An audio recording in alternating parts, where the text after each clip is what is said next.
Okay. You all set? You're on? One. Good evening, everyone.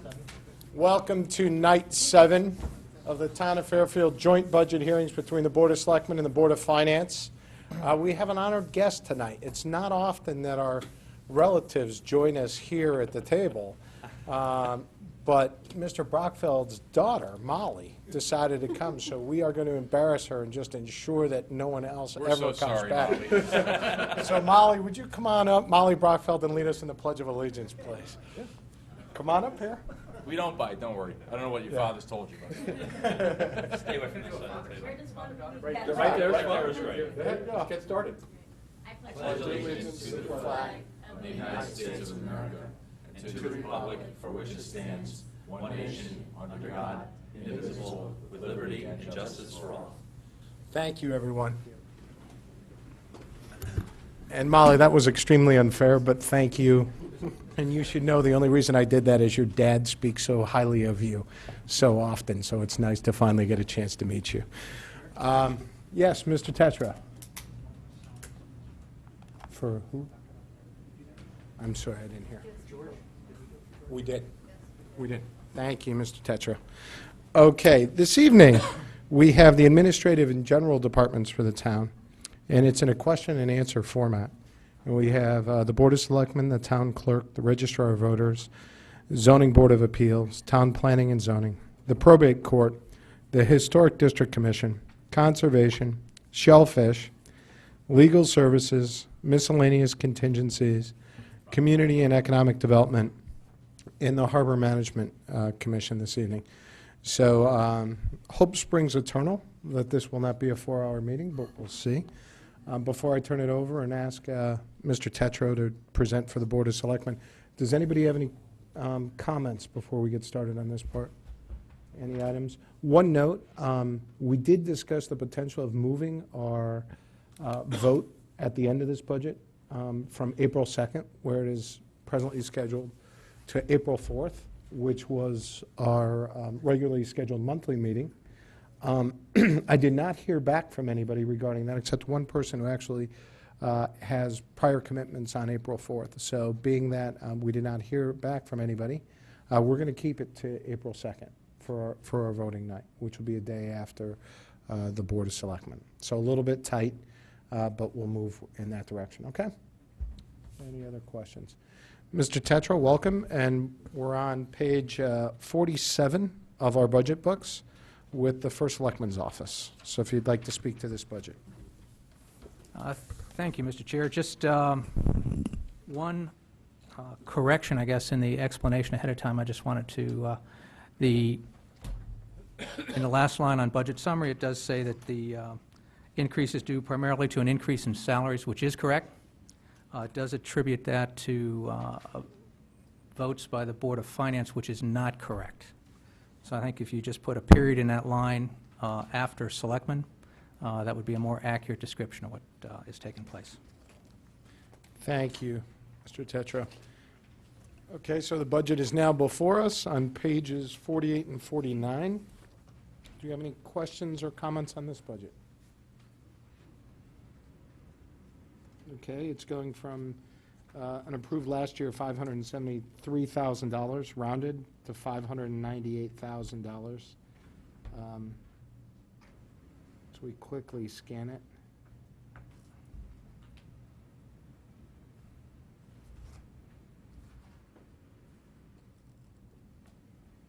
Anybody? Mr. DeWitt? What is the fringe? 51180?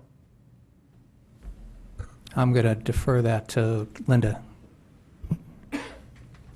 That is a town match available to department heads to participate in for a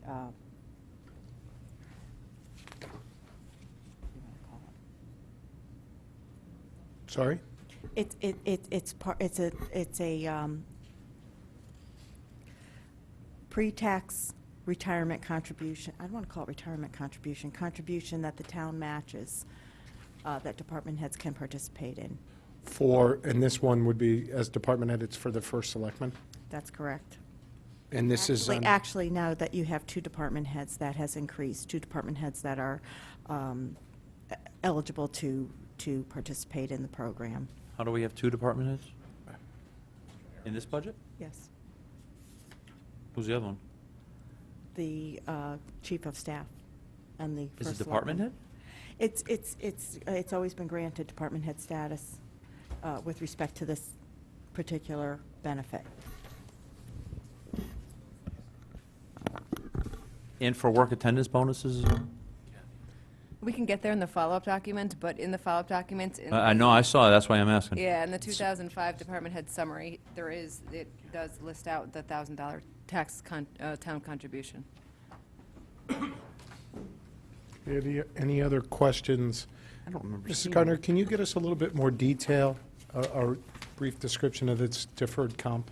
If you Not look- for now? Oh, it's in the follow-up documents that were sent to you. In the deferred On is page as well? 3. Yeah. Thank you, I missed the deferred, thank you. I saw the work attendance, did not see the deferred, okay.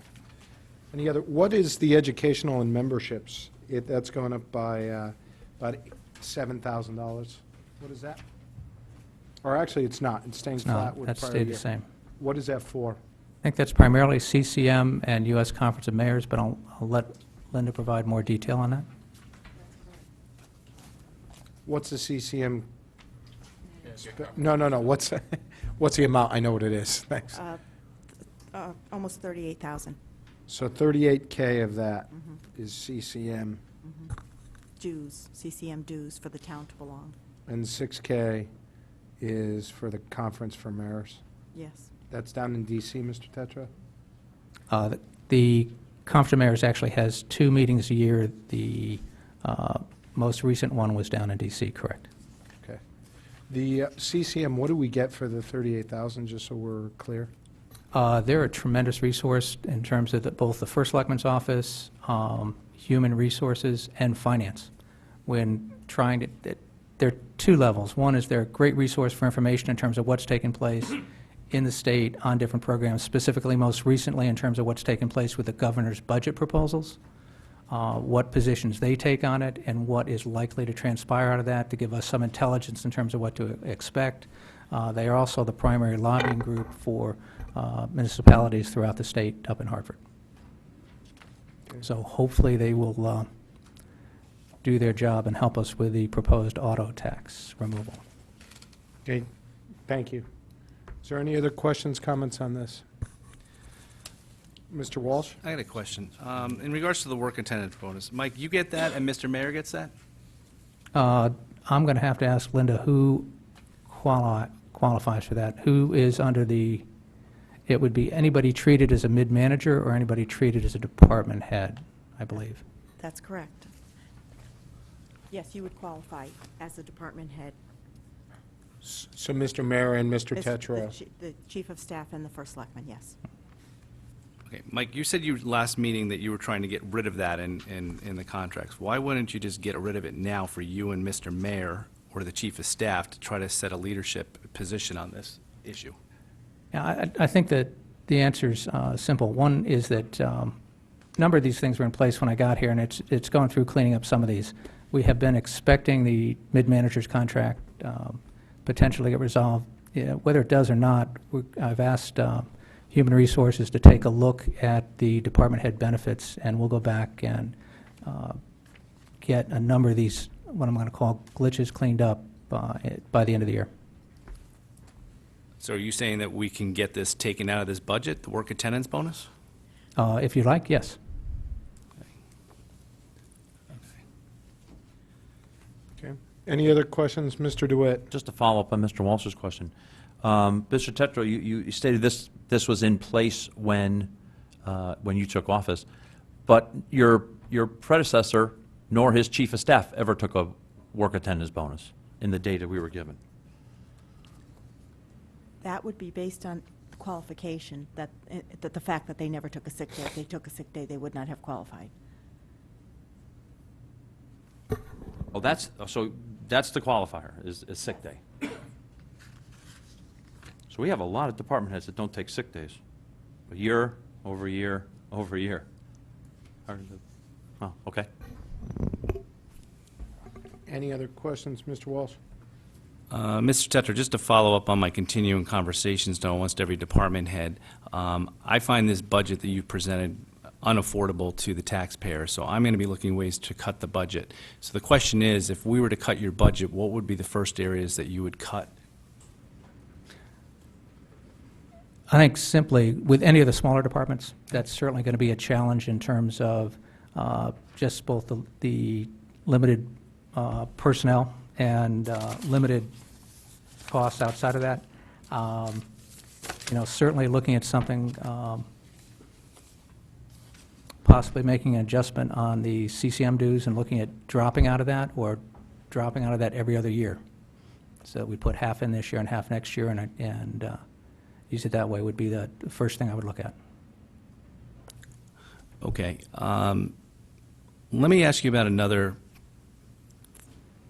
area in your budget where I potentially see a cut, at least for this year, because it's just such a difficult budget year. And that would be in the position of the chief of staff. We've been basically running the town without a chief of staff at least for 6 months, because that chief of staff has also been the fiscal officer. I presume that the fiscal officer is a full-time job and will continue to be so, but we've been basically having one person in that position serving both roles. So, and when I asked him, he seemed to suggest, and Mr. Mayor is not here, that most of his time is spent on being the CFO. And with such a difficult budget year, what would be the effect of not having a chief of staff for 1 year? I think it'd be pretty significant, but you're right. I mean, certainly in the last few months, going through this budget with all the work and rework as we've gone through this, Mr. Mayor's time has been tremendously chewed up with that, so no argument on that score. I think when you look at what a number of the discussion points that have come up with this body, but also a number of the discussion points that have come up with other bodies and residents around town in terms of things we're looking at. One is the chief of staff does do a tremendous amount of work in terms of looking at everything from leases. We've got, with things like St. Embry's that we're still trying to negotiate, looking at space needs. We've got a project going on with the Board of Ed to kind of evaluate their space needs. We've had a talk here about the disaster recovery, and that would be one of the projects that the chief of staff would be a big help with. Our IT steering committee would be another one. But also, one of the things that I want to do a much better job with is, and Mr. Chair, I think you've mentioned this a number of times, is benchmarking. Part in help with CCM, part in help with just reaching out to area towns that we target and look at the next level. We can look at some gross ratios by getting copies of their financial statements, but the real issue is what's the next level down? What are you doing? What are you doing differently? And taking a much closer look at that. And I think there's a lot we can learn from that. I think we want to do a much better job of looking at what our service levels are back to residents. And then we do have a number of ongoing union negotiations, and I think the chief of staff can be a big help in that area. We've got a project that we've identified to work with the Board of Ed on areas of consolidation or coordination or combination of efforts that can have I think, a significant payback for the town. We've got a number of projects that have come up out of Storm Sandy in terms of ongoing, what I'm going to call FEMA information and coordination for residents, which is not just about storm recovery, but on a larger, more long-term basis on mitigation efforts. We've got our regional planning authority has got an initiative helping us with reducing flood insurance. We're going to need some coordination and communication with that in town. So I think those just a few of the thoughts in terms of where the chief of staff can provide, I think, real payback from that standpoint and provide value. Okay, we've been going through some union negotiations. That's one of the areas you thought that could help. And we've had a number of contracts that we've been, including one that was approved by the RTM last night. How much of Mr. Mayor's time was spent on the police contract? Wow. Didn't track the hours, but he was involved in doing a lot of the background and research on that, and was a valuable resource in terms of giving us his feedback on and as part of the strategy. And what percentage of time do you think, since you hired him to be the chief fiscal officer, and he was serving his dual roles, has he spent on his position as the chief of staff? Well, wouldn't have that percentage off the top of my head, but I will ask Mr. Mayor to give us an answer on that. Do you think it's more than 50% or less than 50%? Again, the simplest thing to do is ask Mr. Mayor to get that answer so that, Because it raises an interesting question.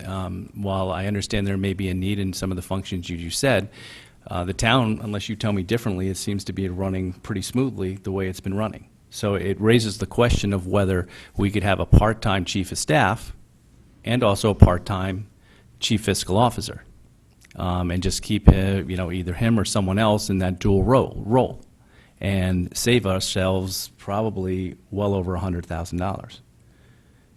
yeah, I think simply Mr. Mayor has done a yeoman's job in putting in a tremendous number of hours, and for anybody that has stopped by the office at 6, 7 o'clock at night on a every night basis, you'll see that Mr. Mayor and I are probably the last to leave. We've both been putting a lot of hours as part of that. And no question, with some of these projects, as has been pointed out by this board, we could have gotten more progress faster on some of these, and we definitely want to do that and maintain our commitment to set those priorities for this board. So no, So- I think that would be a mistake from an overall standpoint and from effectively serving the residents of this town and establishing the productivity and value we need, especially in this economy.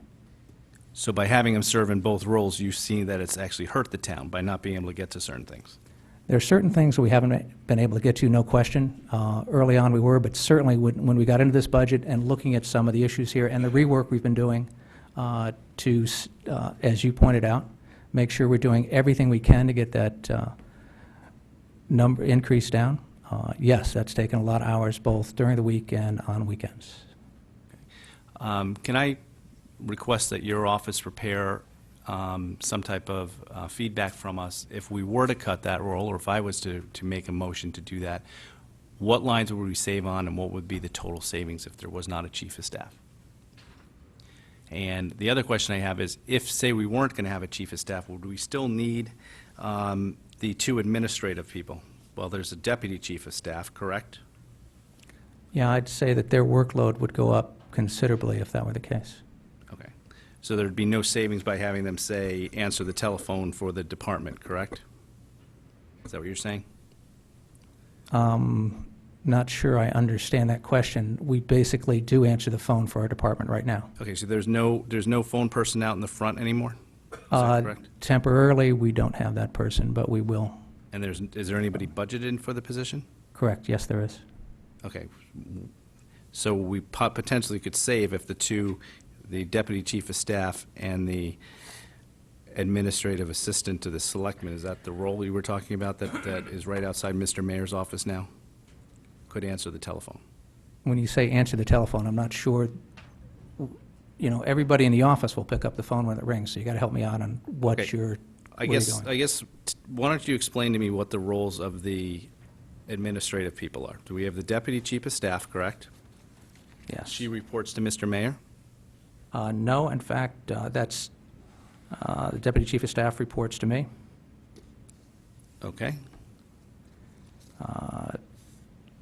And that person serves as press secretary, issues press releases, manages the first selectman's schedule, serves as office manager, writes a variety of grants, as well as written testimony for state legislative hearings, provides input to the senior center's resource directory and town website on contents, coordinates some of our steep grants, helps with constituent concerns, assists some town committees on tasks and functions, organize certain community events,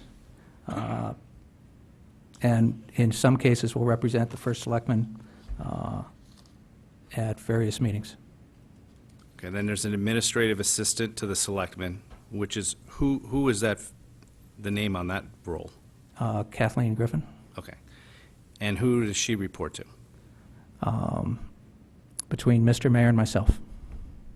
Okay.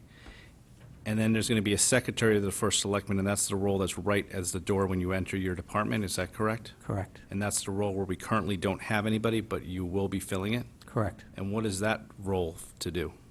That's receptionist, answer phones, secretarial support for the chief of staff, CFO, and first selectman, coordinate banners for Sherman Green, general correspondence, filing, munis payroll, and paying invoices. Okay. Secondly, I'd like to, for the secretary of the first selectman, if we were not to renew that line, what would be the total savings, including all benefit lines? So if you can get those two to, I guess, our board, that would be great. Thank you. Any other questions, comments? Mr. DeWitt? Please correct me if I'm wrong, but haven't we done this once before? Did Mr. Flato in 2000, I'm guessing 9, economic downturn, wasn't the chief of staff's role reduced to part-time position for budget cuts? I seem to remember us being in a special session where there were drastic cuts being made. I thought one of them was Mr. Bremer's role. Not that I remember, and I don't seem to see a difference in payroll due to that, but perhaps Linda can correct me there. I'm not looking for... Go ahead, Mrs. Gardner. Just saying if the... Do you remember half- anything on the list? No, I don't believe No? Mr. Bremer's role was reduced or prorated. Okay, I could be wrong. I seem I to don't remember... remember it either. Seem to remember in 2008 or 2009 when we were... That was the timing. There were a number of adjustments made. I don't believe the chief of staff was one of those. Okay, thank you. Thank you. Any other questions, comments on this? I just Yeah. have one on this. If you could also get us the history of the chief of staff's role, how long that role's been in existence, because I think that role came into play during Mr. Flato's first term, and then left, and then came back. So if you can just get us the history on that, Yeah. that position and how long it's been around. Yeah, I think it goes all the way back at least to John Sullivan, certainly Jacqueline Durrell. I think Ed Bowman was chief of staff for Jackie back in the day, so there's certainly some extension back that far. But I think there was a period of time where it went away Yeah, that I'm not aware of. and then got brought back. So if you can, Mrs. Gardner, Mike. Well, the first selectman took the words right out of my mouth. Teddy Bowman was the chief of staff for John Sullivan, and then Jackie had a number of different chief of staffs, and the 28 years that I'm recalling, we've always had a chief of staff. so it's always been there. Always Has there always been been an assistant, a deputy chief of staff, Linda, the entire time that you've been here? Actually, there were more positions in the first selectman's office during Jackie's time. They were called different things, Mhm. you know, as we've come further along in human resources, things have been renamed. But yes, there have. Was been- there a time between the Flato and Mitsopoulos administrations where there was some position, I remember being on the RTM, where it was not there, and then all of a sudden it was there? That might have been the assistant town attorney. No, it was something in the first selectman's office. If you I'll- can please go back I will over go your back and records, look and I'd like to track the administration levels and the first selectman's office from 1990 forward. 1990. 1990 I- forward. I will do that, Thank you. track the staffing, sure. Mrs. McCarthy-Vahey. Thank you, Mr. Flynn. And just comments. I think that, as I've said here before, that we are certainly having a different kind of conversation this year, and we're going to need to look at everything. I just have a couple comments about the notion of cutting a chief of staff position and just my thoughts and opinions about that. I do think that it is a critical function for the town.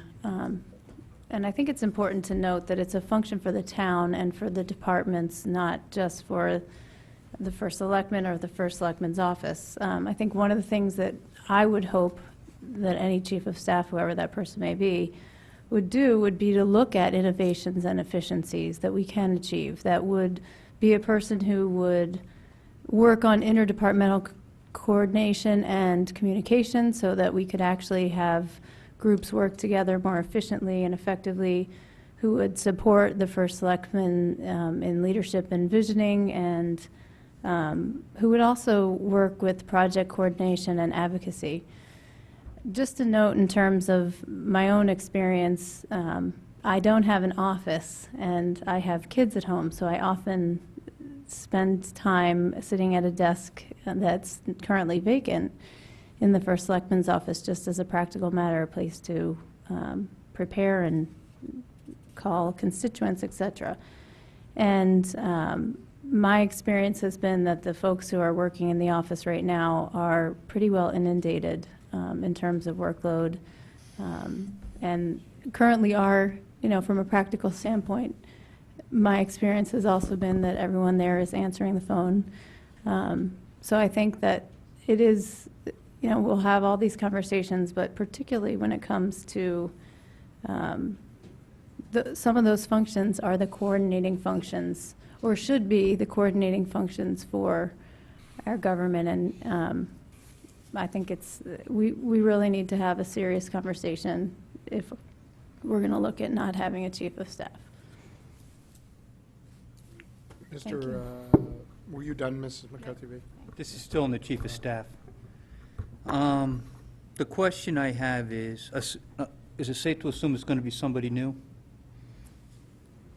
Somebody that's I not currently... haven't made any assumptions along those lines at this point at all. Okay. All right. Because my question would have been, we're giving an increase to a position that currently nobody's has. And I don't know why we would do that. Good question. And that would be the same with I think, the secretary. I just think we should consider that. Thank you.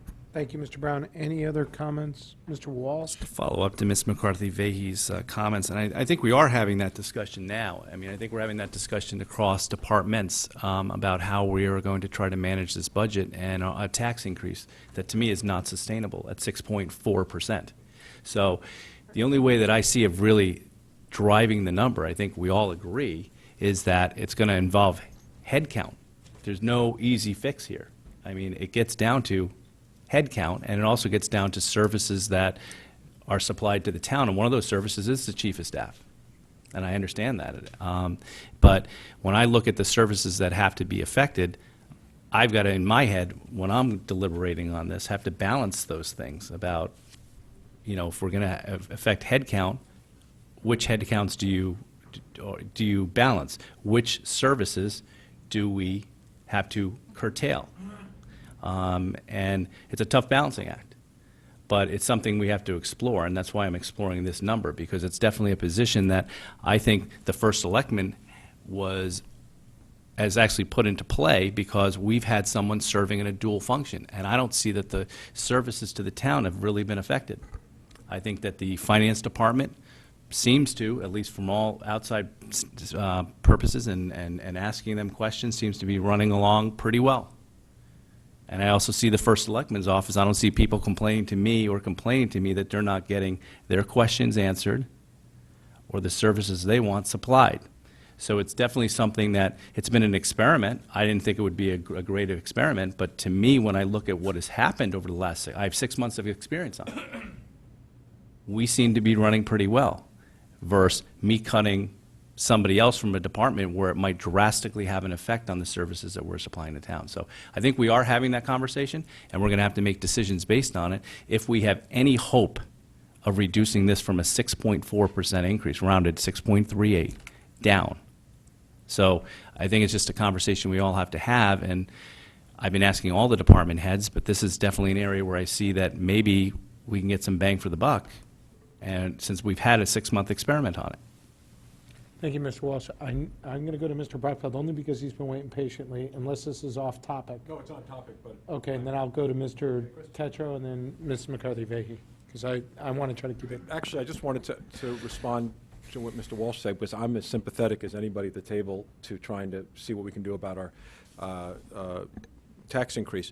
But I would caution two thoughts. One is that micromanaging the departments from this desk is, I think, potentially dangerous, even though we have to do it anyway to some extent, because none of us work in the office day by day. You're the closest as anyone, Jim, as being a former Board of Selectmen member. But the other thing I would say is that you've said twice, this is why I'm responding to it, about that we've had a 6-month experiment.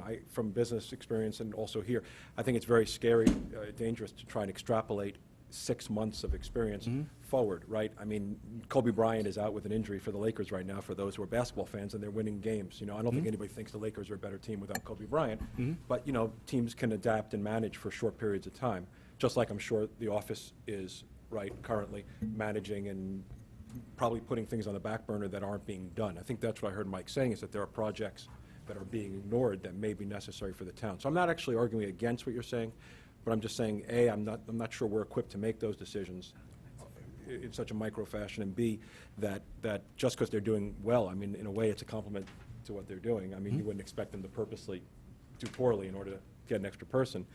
But I just don't know if we can take 6 months of experience and then say, well, okay, we don't need a chief of staff. That's No, I understand, but, I mean, in getting back to the experience level, some of these other departments where I'm having to consider cutting people, I don't have 1 day of experience without that person being in the job. I mean, to get to your Kobe Bryant analogy, yeah, if Kobe Bryant was out for 6 months, that'd be the entire season. I think we'd be able to look at it and say whether he was worth the money or not. We at least have 6 months here. It's not like someone's gone away on vacation for 2 weeks and everybody covered. It's all the departments that if we decide to cut anything, are going to have to do the same thing. I mean, and I always believe that our town employees do the best job they can, and if we have to make a cut, they will manage to that cut, and they will try to provide the best services they can with the resources that we give them. It's just that we're sitting here at the table, and in a week or so, we're going to have to propose cuts, if that's what we propose to do, or propose increases. I mean, some people might propose Can I increases. actually make a suggestion that I think would satisfy both of Sure. us and everybody at the table, actually, which is maybe, Mr. Tetro, you described a couple, you know, informally, some of the things that the chief of staff does and some of the projects that he may or may not, or she may or may not be working on. Could we ask to get a list from you of projects that you think are hanging up, for example, and not being worked on because of the lack of a chief of staff? Whether they're current projects that are being delayed or even future projects that you're envisioning that you wouldn't be able to work on because you don't have a chief of staff. And that would Certainly. give us a little better feel for how valuable that person may be, right? Okay. And Mr. Tetra, you had your hand up, so please, and then I'll go to Mrs. McCarthy-Vehy. Yeah, I think that it's been referenced a couple times here, and what the budget that the Board of Selectmen hands back to the Board of Finance will not be at 6.4%. We've identified a number of areas that we will be able to make some adjustments in, and it will be substantially below that. But basically, you know, when you look at the chief of staff function, when you look at the projects that are identified, if we're going to add value, if we're going to achieve long-term productivity, long-term improvements for our town government, the chief of staff is one of the functions that can really drive that. Cutting that may save a few dollars today, but long-term, that's going to cost us money because we won't be able to make the improvements. And that's really what some of those projects were targeted for. It's what we need to do as a town. We can't keep we've got a lot to learn from other towns, other communities in terms of how they do things, what we do. I think that we have an opportunity to coordinate a lot more with the Board of Ed. I think there are just some tremendous productivity units, and we need somebody to help drive that within that. And I think the chief of staff plays a key role in doing that. So I think that you know, certainly looking at that, and to Mr. Brackfell's point, to evaluate the position is always worthwhile.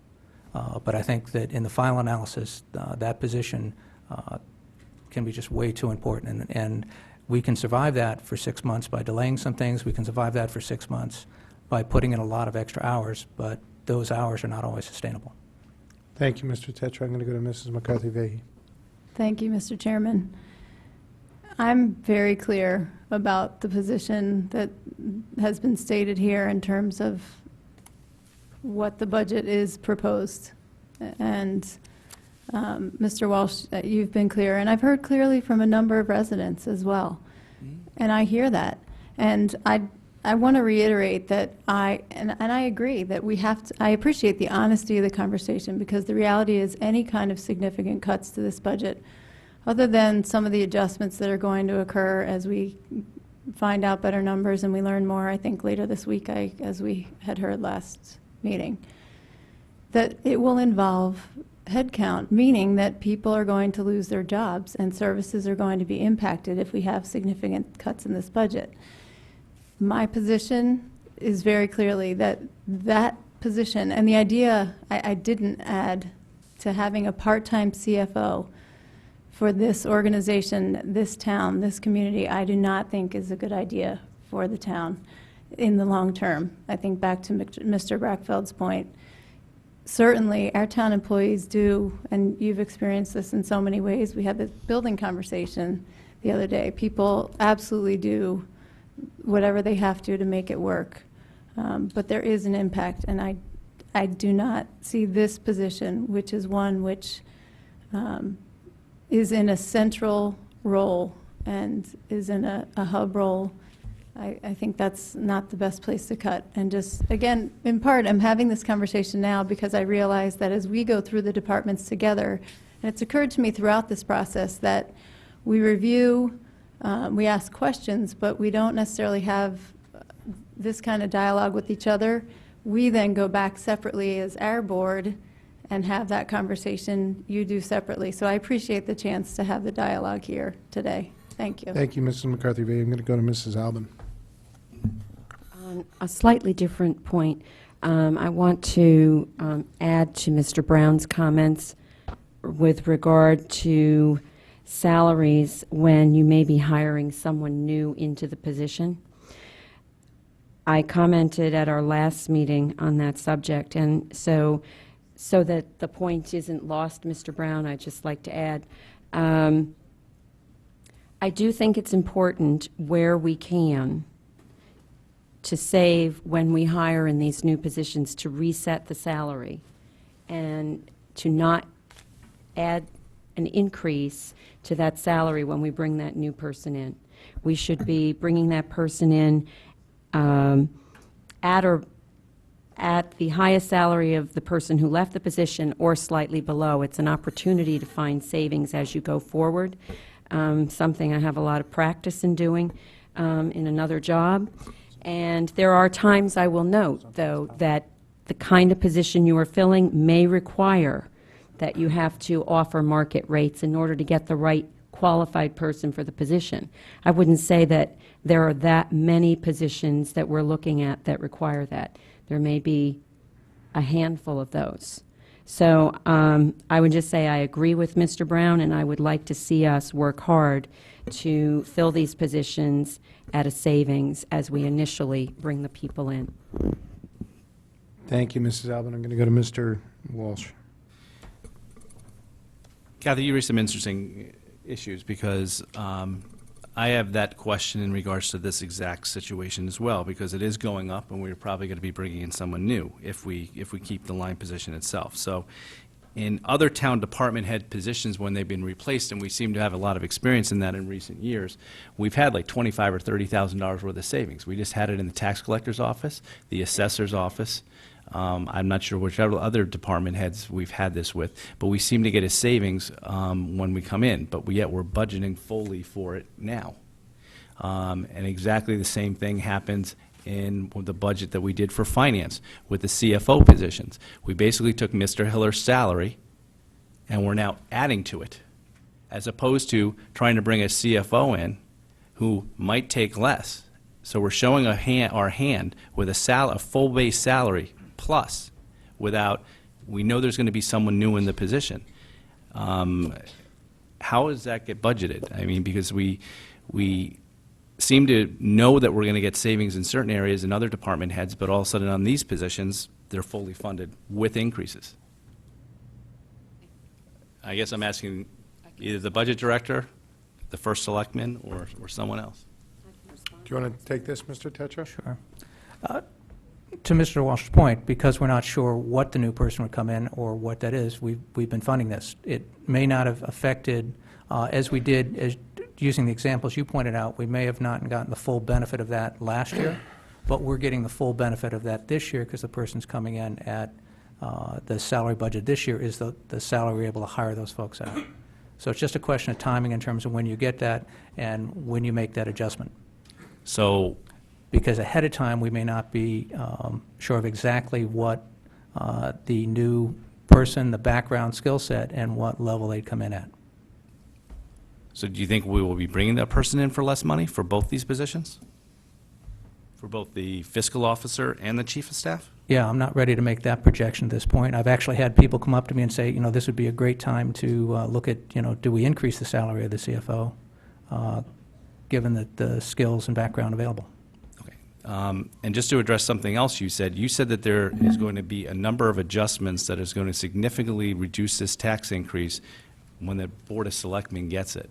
To the extent that you have that knowledge, I think that knowledge should be shared with this Board of Finance as soon as possible. Yeah, just to be clear, we've already talked to the chair about that. We've already gone through that with him. We're covering it in more detail later this week. Okay. That question was asked last week. We said we'd have that information available this week. So, Mr. Okay. Walsh, we are being fully disclosed,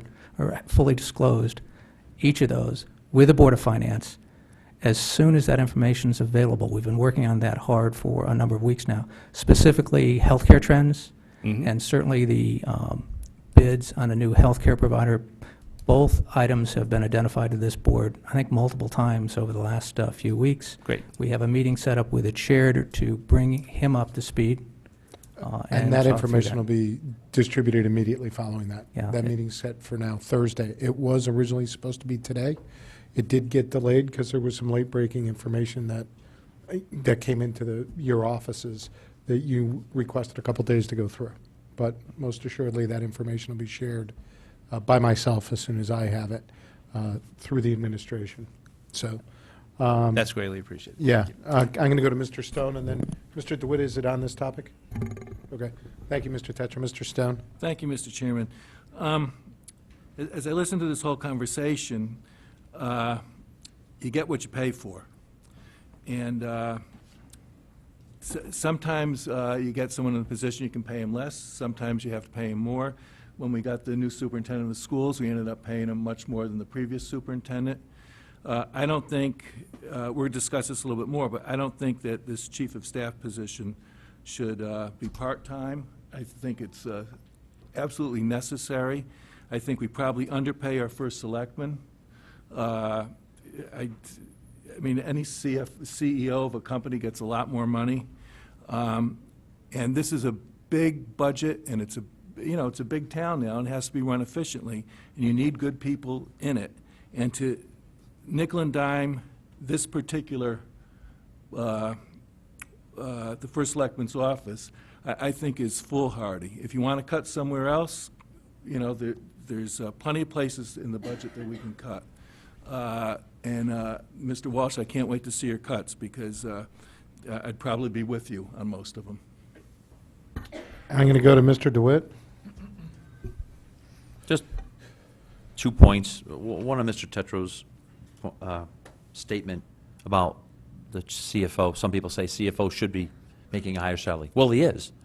This year's salary is up from last year's. So let's be clear. The CFO is making more money than the last CFO. I object. As opposed, You reject all you That is want. totally The fact, in this statement. The current CFO is making $45,000 less per year than the CFO salary. let's calm down. He Okay, approved- let's explain it. Hang on a second. I am Time out. gonna- right? Yeah, okay. Here's what's going on. We have a CFO position that's in the current budget. Mr. Hiller was at CFO. Okay, Mr. Hiller is still being paid through this payout period through the end of June. Mr. Mayor, who's the interim CFO, which I guess technically isn't an actual position, but he's functioning as the interim CFO, is being paid at his current chief of staff rate, correct? That's what you're alluding to. But Mr. DeWitt is also correct in that from a budgetary standpoint, in the current budget, the CFO is paid less than the proposed amount in the new budget. So there is an increase in the CFO. So Correct. this is one of those rare circumstances where everybody's right. And my second point is just the whole, this whole conversation. This is a tough conversation about people, right? And I'm in agreement with Mr. Walsh. There are some roles in this town that would not directly affect a lot of people personally. My personal opinion, you take 3 policemen off the street, you take 3 firemen off the street, it's directly affecting people. I don't think it's this way for the chief of staff. So I think we need to have these conversations with all of these kind of roles to understand exactly where, if a cut is necessary, where it has the least impact to most of us. I'm not saying the chief of staff can't do wonderful things given the time, but they might not have direct impact with all 60,000 of us or whatever our number is today. And the other point is it's funny to me that every other budget we've been talking about, Sandy and storms and everything, the last 6 months, everybody wants to raise budgets because of Sandy. But we did have a part-time CFO and a part-time chief of staff through 6 months of the worst times that are being portrayed in every other budget item with a part-time chief of staff and CFO. So that 6 months of information is pretty relevant to me. Thank you, Mr. DeWitt. I'll go back to Mr. Stone. Just because they're classified as part-time doesn't mean they're working part-time. I would venture to say that the CFO and the chief of staff have put in a lot of hours, a lot more hours than have ever been put in the past on those two positions. So I think we've got to be very careful here. This is a town with a big budget, 60,000 people, and you can't nickel and dime the first selectman's office and not cut services. Thank you, Mr. Stone. Mr. Tetra? And again, just for definitional purpose, I'll take issue with the definition of part-time. When I look at the number of hours, the amount of time that Mr. Mayer's put in, he is not working part-time in effectively either job. He's putting in a tremendous number of hours, both during the week and weekends on a consistent basis. And that's part of the challenge of that can be done over the short term. In the long run, that's not sustainable for any one person. Thank you. On this item, you know, as we kind of wrap this up here, I appreciate the conversation. I think it's a worthwhile conversation that needs to happen. Mr. Walsh, I appreciate your position in bringing out kind of the elephant in the room regarding the 6.4% that we're all wrestling with. And I think regardless of the position, pro or con, related to this specific position, it is a conversation worth having, and there is data points available to it. So I think that's absolutely right. I want to go back to something that Mr. Brockfeld said, because he referenced, you know, the position of this board is not to micromanage individual departments, and I couldn't concur more with that. And I think I've struggled over the last 8 years on this board to maintain that not micromanaging. And I think many of us on this board, myself included, and I'll speak for me only, have always thought that our role was never to determine what services should be provided to the townspeople. That's why the town elects a first selectman, a board of selectmen, as well as an RTM. That's their role. Our role is financial policy and making sure that the financial policies of the town appropriately fund by the best means and most economical needs available to us the game plan and the strategy as defined by the Board of Selectmen and the legislative branch, the RTM. And our role was to make sure that we look out for the taxpayers in the standpoint of how the dollars are being sent, what the internal controls are, what the audit is, that the numbers are appropriate, that the budget is prepared in accordance with appropriate guidelines, et cetera, et cetera. I think as we've all discussed, we're in a unique circumstance this year where we're bumping up against this affordability issue. And I think all of us are uncomfortable with the tax increase that's been proposed. Now, granted, that tax increase is going to change. And I appreciate the fact that there's going to be better available information. And we hope that that better available information is available later this week so it can be distributed so that we can make better informed decisions, and certainly that the Board of Selectmen has. But we do find ourselves in a role that we never wanted and we never asked for. And yeah, it comes across a little bit as micromanaging. And let's be very clear. I think Mr. Walsh said it. I think others have said it. This is largely a personnel budget. And this is largely a service budget. And let's make no mistakes about it. To dramatically impact this budget outside of financial adjustments and projections that are going to change due to better available information, we are going to be impacting services, and we're going to be impacting people. And it's not a position that any of us relish, but it's kind of where we are in this process. That's my opinion. Ms. McCarthy-Vehy. Thank you, Mr. Chairman. And thank you for the way that you've helped explain and manage the conversation. I appreciate that, and often do. Actually, usually do. I just want to follow up on the data point piece, and I think one of the data point pieces that is of interest to me is also hearing from, partly it's going to be looking at the list, as I think Mr. Brockfeld suggested, which is helpful. I agree. In terms of data, and I think it's very helpful. And I also am interested in the folks who work in the office. It's a small operation, so that's another data point that I think would be of interest to any number of us in terms of what is happening there for the two right now. Other than the two gentlemen who are sitting here with us, there are two people who are working in that office. So I just invite folks to check in with them as another data point. Thank you, Mrs. McCarthy-Vehy. I appreciate that. Any other comments on this or any other topics related to the First Selectman's office budget and the Board of Selectmen? The one question I have, Ms. Gardner, and I assume this is the case, the earnings reflected in this budget related to the First Selectman and our two colleagues at the end of the table are what was previously approved by this board. Is that a correct statement? Yes, that's correct. Okay. Any One other? last question. Mr. Sure. Tetro directed us to Mr. Mayor to answer the question about his role since he's been in the position and how much of your time has been spent. And you were not here at the time that was asked, so he asked me to hold the question until you arrived. So if you can please give us some sense of how much of your time has been spent in the Chief of Staff role and how much of your time has been spent in the Chief Fiscal Officer or Interim Chief Fiscal Officer role. About 40 hours a week of each. Pretty consistently every week. No. No, he's joking. Okay. He's off the top of my head. I mean, there's you know, I've been a CFO for major New York Stock Exchange companies. I've been a CEO of major companies. And in that role, as both as a CEO and having CFOs and ITs and chiefs of staffs reporting to me, and being a CFO for various CEOs, the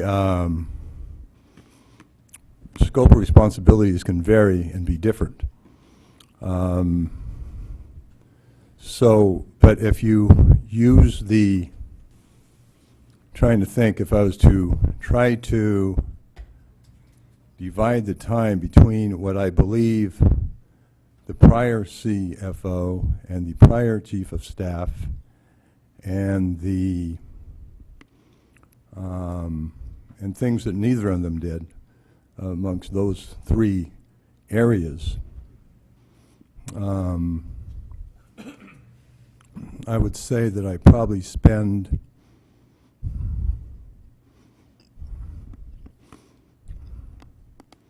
maybe I should concur with the people on my right and left, but I probably spend, I think, at least 35 hours a week on CFO-type stuff, and probably another 25-plus hours a week on Chief of Staff and items that, when I say CFO-type stuff, I mean what direct finance department CFO type stuff.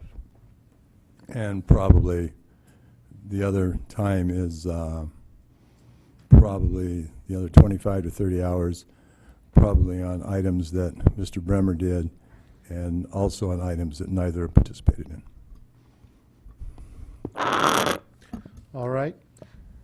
Any other questions, comments on the First Selectman's office? Mr. Stone?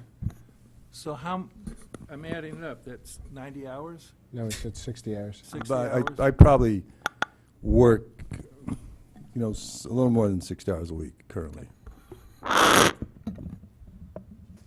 Okay. Questions, comments?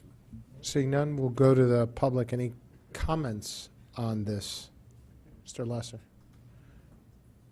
Quickly, please.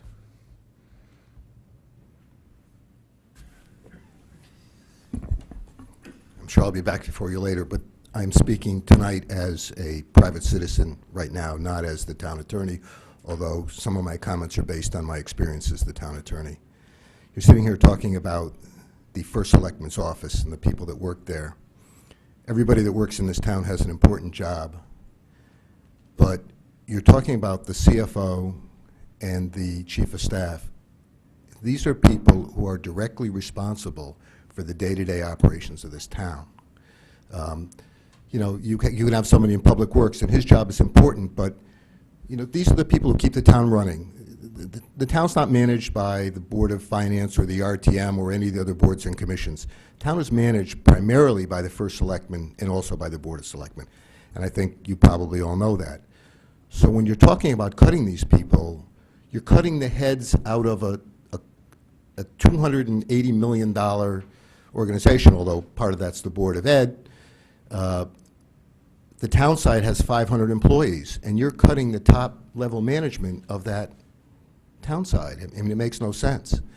I've served a lot of years on the Board of Finance. I served on the Board of Selectmen. I served on the RTM and other boards and commissions. But until I took this job as the town attorney, I never realized what it takes to run this town. And I don't think any of you have any idea. I mean, even when I was on the Board of Selectmen, how much time the First Selectman spends doing day-to-day stuff, calls all day long, dealing with people, meetings. Also, and Mr. Walsh, you should know this, I'm sure the selectmen know it, we have the Deputy Chief of Staff, who I consider maybe more of an administrative aide. She works constantly doing things, keeping things organized, doing things for the First Selectman, doing things for the Chief of Staff. To cut a position like that would be totally foolish. The work just wouldn't get done, and there was so much of it to do, work that I didn't realize until I was really more involved in seeing what happens in this town. I mean, I don't know if he would let you do it, but if you wanted to shadow Mr. Tetro for a couple days, you'll really see what I'm talking about. The last thing I want to say is you're talking about reducing the CFO to a part-time position of a $280 million town budget. I think you might want to check with the rating agencies before you cut the Chief of Staff to part-time. The CFO to part-time. Mr. Lesser, thank you. Are you done with your comments? I am.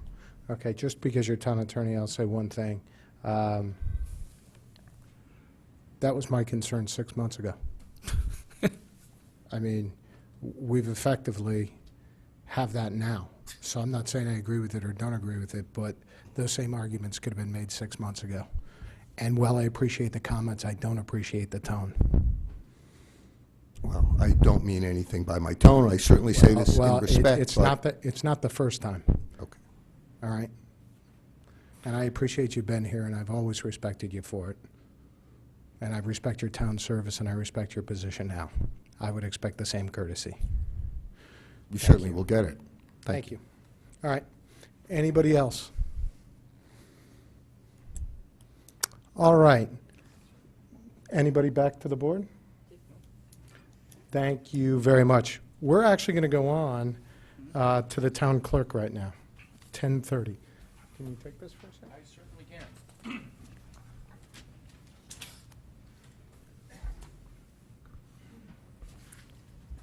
Good evening, Mrs. Brown. Good evening. All right, Town Clerk, we're doing question and answer, so before we begin, Mrs. Brown, did you have any highlights you wanted to point out before we get into the questions? My budget did increase. Fees and professional services increased because we have a new software program, and that's the annual maintenance fee. Right. And also, I did ask for a capital request. My map machine is a beater. It's dead. We can't get parts for it anymore. Right. If you've been in my office, you know that. I have been, and I do know that the machine that's currently in the town clerk's office was obsolete about 20 years ago. But before I get into that, any questions from board members at this time on the town clerk's budget? Mr. Walsh, please. Good evening, Ms. Brown. I'm going to ask the same question I've been asking all the department heads. If we need to make a cut in your budget, because we're making cuts overall, to bring this tax rate down to a more affordable rate, what would be the first thing you think that in your department would be affected? Our biggest line is the printing, binding, and photography. Yes. That is my vault. I'm mandated by the state to have everybody's, deed, mortgage, et cetera, and all vital records. We do have a lot of records that are handled quite frequently that are in some bad shape, which I do try to restore as often as possible. So that would be one thing that I would just have to put on the back burner. It wouldn't have a direct effect on residents per se, but it would affect the people that use the vault. So basically, less things would get bound and less things would get repaired. Correct. Okay. All right, thank you. Mr. DeWitt, please. Good evening, Mrs. Brown. Back to the state requires us to keep copies of mortgages and things like that. Is there any thought that these can turn into digital reproductions? They are rather than- digital. We have to, but by state statute, we also have to have a paper copy. We also have everything stored off-site as well. We have, everything's backed up on servers. We store them digitally off-site? Yes. And then we keep paper? Yes. And everything is also microfilmed. Wow. And when was the last time anyone else in this country used microfilm except for? We will have microfilm and state- cockroaches when we're all gone. Yeah. That's it. Wow, that's unbelievable imposition by the state, though. Thank you. Anyone else? Mr. Walsh.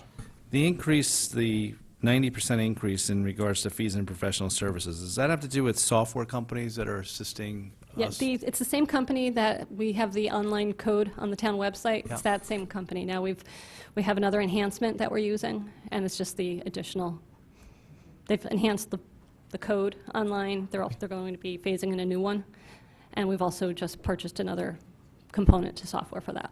Will that enhancement have any effect on revenue we might be able to generate from that online Certainly not. service? Do we make any money off of that online service at all? No. Okay. It's We just do make money off. Our land records are online now. Yeah. We'd make money off of that. Okay. Thank you. Mrs. Albin, please. Hi, Mrs. Brown. I'll ask you the same question that's been asked in these department budgets for others. On line 51, 150, the work attendance bonus. Yes. This fiscal year, the request is 700. How many people in the department would be eligible for that? One. Okay, and that would be? Me. That's what I assumed. Does anybody, and I would have to direct this to someone over at the other side of the table, perhaps Mrs. Gardner, why does this number change from department to department? In this department, it's $700, and in the department we just looked at, it was a different figure, and it was for Right. 2 people. Well, it depends on So- who's eligible for the work attendance bonus Right. and who's been using it. There were 2 people in the prior budget, in the prior department, for less money total, and there's 1 person for more than twice what was in that line item in that department. I might have looked at historical trends when I budgeted. That was part of the. Okay, in- I'm just input. trying to Yeah. understand why these fluctuate. Mhm. Thank you. Any other questions? Mr. Brockfeld. Yeah, to Ms. Albin, and others, I think this work attendance bonus, I think Mr. Tetro basically answered the question before. I forget, somebody asked him directly whether or not we could safely remove this from the budget going forward, and he, I don't want to put words in his mouth, but he basically said yes. So, I mean, I would suggest that we treat this as a artifact of times past. I mean, I've never found this to make any sense for, executive-type positions. And so to save us the trouble, department by department, I'm just saying personally, I'm assuming this is going to be excised at some point during this process. So, Thank you, Mr. Brockfeld. Do you have any other? Okay. Any other questions, comments? Mr. Stone? Yeah, just going back to, I'm just comparing the First Selectman's Office personnel summary of $369,000 to the town clerk's of $379,000. So I was just wondering, do you need the 2 assistant town clerks? Could you do with 1, and instead of 3 data clerks, could you do with 2? The 3 data clerks are union positions. The 2 assistants follow the union, however, they are not union employees. They're appointed by me. But if we were to cut, and you had to make a decision, I mean, you could still lay off a union position, right? I don't know if we can lay Yeah. off a union position. I have to Well, ask Human Resources. That's not where I'm going. I'm just saying, could you do with one, maybe eliminate one of those 5 positions and still work efficiently? I had an individual in my office out long-term for several months this year. In an election year, presidential, it was horrendous. They actually came back on light duty, and they're still not back to full capacity. You know, if it's lunchtime, you know, people in my office deserve a lunch hour. They have vacation time to use. Somebody is out sick. We've had it where there've been literally 2 of us, and it's a 6-person office, and we've had a line. When it's dog licensing season or absentee ballot, we're cutting services, you know, if we did cut that position. Okay. Mr. Stone, are you all set? Yep. Okay. Any other? I'm going to go to Mr. Bolito. Thank you. Hello, Mrs. Brown, by the way. Good evening. On the map machine, obviously, it's something that I'm familiar with being a real estate attorney, and it's not just that it's obsolete, it's basically not functioning, is that correct? You can't get legible maps off of it. No. And that impacts, obviously, closing attorneys who need to get title search packages for the banks, and if you don't have a legible map, it's obviously an issue for them. In terms of what you're replacing it with, is this going to be a situation where you can pull the map up on a computer and print it off your regular printer? Yes, there's money in the printing budget that we've incorporated for digital copies of maps, and then this is going to be a wide format printer. And how long do you figure it's going to take to actually process all the maps and get them all digitized if we do this? We have over 7,500 maps right now. Yeah. But we can get it from the microfilm. I just have to get the microfilm back from storage. Okay, So, thank you very much. Other questions on this item? Mr. Walsh? Ms. Brown, your department's a little bit different from the first selectman's department. You're a revenue generator for the town, correct? Yes, Approximately how much money does your office bring in to the town every year? about 2 million. About $2 million? Yes. Going back to Mr. Stone's question, if you were to cut one of your positions, would that impact the service that we were able to give to the taxpayers who are paying those fees? Definitely. Wouldn't be able to service them as well? Not as quickly, not as Not as quick. efficiently. Okay. All right, thank you. Any other questions, comments? Mrs. Leclerc? I just wanted to ask about the map printed. Do we charge for copies of the map? Yes. And will we be able to charge a higher fee Yes. with the new printer? Mhm. Okay. Is that a higher fee been budgeted then? Yes, my certified copy fees have gone up. Yes, I put that in there. Okay, they've gone up in revenue, and the fee itself actually went up. Currently, from the map machine that we have now, we're charging $4. I'd increase it to $5. And that's already in this budget? Yes. Okay. Other questions on this budget? Anyone?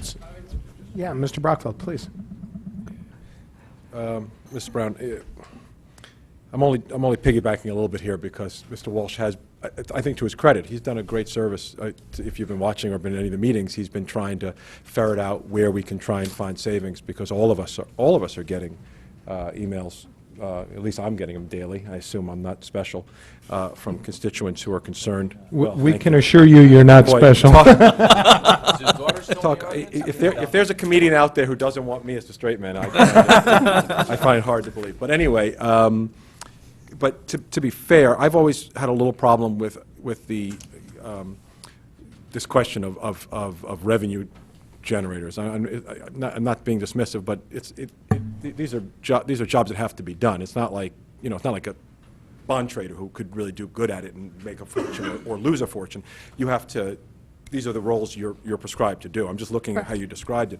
So while it goes without saying that if you had to cut one a staff member, hypothetically, in a budget crunch, I can't see anything here that wouldn't get done. It just would get done a little slower, or you guys would work a little harder. Is that a fair Correct. statement? So you still should generate that same $2 million. I Yes. mean, unless people are going to all of a sudden say, I don't want a dog because it takes a little longer to do it. Is that, I just want to make that clear, so. We're state mandated to do Just about 90% of everything my you just- duties. Right, right, okay. So, okay, that's what I want to compare. Any other questions, comments, concerns on this budget? Great, we'll go to the audience on this budget. Anything from, great, seeing none, back to the board. Mrs. Brown, thank you.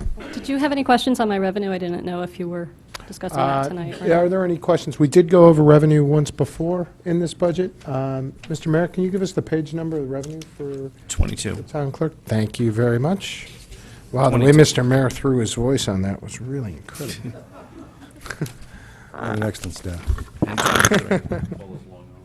22 and 24. 22 and 24. Okay, does anybody have any questions on these revenue items that we did not cover at our previous meeting? As I walked back into the room, I heard, was there a question or a comment on conveyance taxes? Are you comfortable with the conveyance tax number in here? Yes. Which is the largest number. Do we have any room to increase that number here or no? I did increase it for next fiscal year. Actually, I have it as, 25% increase. $25,000. yeah, it's gone up by, 25. it's up to 1,275, but what I'm saying is, can we go up from there? Have you seen anything that leads you to believe there's any higher number that might be available there? Right now, we're tracking very well. Okay. As of the end of last week, Right, my conveyance tax is $857,000. right. I'm optimistic. The big thing is the effect of Storm Sandy on the beach area. If beach area properties are selling. They are. So do I judge by what you're saying that you do think there's upside there, or that you don't? I'm sorry, or that you're just, you want to stay? I'm cautiously optimistic. I bumped it up to 1.275. Okay, but you're not comfortable with going any higher on that, is what I'm asking? No. No. Any other questions, Mr. Walsh? Ms. Brown, the $1,275,000 that is currently listed as the revenue projection under conveyance taxes for fiscal year 14, was that your number? Yes. Or was that was my your number. exact number? Okay, Okay. thank you. Any other questions, comments on any of the revenue items related to the town clerk's office? Would you like to make any comments on them? No, I just respectfully ask for your support of my budget. We work very hard in my department. I get a lot of positive feedback from residents, from realtors, from our attorneys and title searchers. Thank you very much. Any others? Yeah, Mrs. Leclerc, I please. just want to clarify, you had said the printer increase is in the certified copies, so is that full 5,000 for an increase on the rate, if we did the printer? Yes. Okay, so it would be a 3-year payback then? Okay, thank you. You're welcome. Yeah. Okay. Seeing none? Mrs. McCarthy, you snuck in You there. thought it, almost. Thank you, Mrs. Brown, and for all your work. And a question I've been asking for of a number of the departments is about automation. Now, to Mr. DeWitt's point, there are certain things that you are required to do by state statute. Are there any other of the duties that you perform within your office that you have considered different types of automation, or specifically thinking about online opportunities or anything that? One of the things we did look at, and I know Mr. Leslie addressed it last week, we had looked at the dog licensing program, an improvement there. However, because it would only impact 2 departments, mine and animal control, at this time, we're not moving forward with that. They're going to do an enhancement in-house to the in-house program we have. But Is that the only one area right now? Are there any others under there's also, consideration? for land records, and any recordings, the state is moving towards e-recording, and the new regulations are being promulgated. Right now, they're up at the state. I, for one, am very happy we're moving in that direction. However, I do need to look at our land records package, possibly changing vendors. It would have to go out to bid, but either doing it just our land records component and also the entire town clerk's package, using land records, dog licensing, vital records, see if we can bid it both ways and see what the best value would be. Some other towns have done that. So I'd like to piggyback off of that. So when you look at those, would that be in conjunction with some of the work with the new website, or is that a separate? That's a separate component. We use the QSend, the calendar, agendas, and minutes component on the website, but that's it for right now. Okay, thank you. You're welcome. Okay. Any others? Seeing none, thank you once again. Thank you. Mr. Mayor? Just a further answer to that question about revenue. On the, in the follow-up package that was sent out on March 7th, there was a revenue report, item number 5, because revenue for the various departments here are scattered amongst the different object codes. Yep. So if you have that package with you, that has revenue by department, where all the object codes are collected. So if you have that, you can each pull the revenue together for the total department easily. Thank you, Mr. Mayor. Thank you for the clarification. We're going to go to Department number 1070 now, the Registrar of Voters, and that's page 57 through 59. Good evening, gentlemen. Do you have any brief opening comments you'd like to make, or can we go right to questions? I just have one or possibly two. And just for the record, the personnel summary, the Yes. titles, they're sort of all screwed up. The secretary, which is the first one, should be voter registration administrative secretary. It's under the full-time, it says full-time registrar, ADM, SCCT. Oh, okay. The part-time, that should be registrars. Those are us. We're the only ones that have the title registrar, not register. Great. Thank you. We will register that in Munis. Before we go, I believe this is another, before I pass it off to my colleagues for questions, this is the last of the officers where we vote. I didn't ask this in the town clerk, so, number one, in the town clerk's office, does that salary that's in here reflect what we approved for the Yes. compensation? The town clerk and the... And the registrars. as And the well. registrars, there's no question, because I know we did a different thing with the registrars, as I recall. right? We have no raises this year. We'll have no raises for this fiscal year, no raises the next one. It'll be the third year. So if you guys are still around, you'll see it then. Right. Okay, so this Their next represents... increase is due in 15, Got it. and you can decide that. Thank you very much. Okay, with that settled, let's go on to questions, comments from board members. Mr. Walsh. Yes, to both our registrars. Once again, as department heads, if we were to cut your budget, what would be the first area in your budget that we would see an effect on? I would say that the impact that you would see by making a cut would be on Election Day preparedness. A lot of our steps, we do a lot of work all year to make sure that we're as responsive as possible on Election Day. There are a couple of projects we've taken on, such as more aggressively registering unregistered people at the universities, in homes in town. And if we were to drop those things, that would be probably the first, it's something new, it would be the most obvious thing to cut. We would see increased waiting times and such on Election Day. That would probably be the impact of that. What lines would I see that in? That would be printing and postage would be where those things would appear. Obviously, we also have some variability in staffing our polling places. The more lines we have at the polling place, the more sets of poll workers we have to check voters through, the faster lines go. So that's another variable that we have. Would that be on the part-time line? That would be on seasonal. Seasonal, okay. Okay, thank This you. is also going to be a local election year, so no matter what happens with redistricting or not, we're still going to be basically a smaller than the last time. Yeah. You'll probably just 2 lines through the whatever polling places we have. Yep. So it's not, this is, like if I explained the last time, federal, state elections, we have to get more people because of the state rep Split lines and the districts. split districts. And last year was a lot of splits. This year, it's just basically the RTM districts, whatever we end up with. So it'll be a lot smaller. Thank you.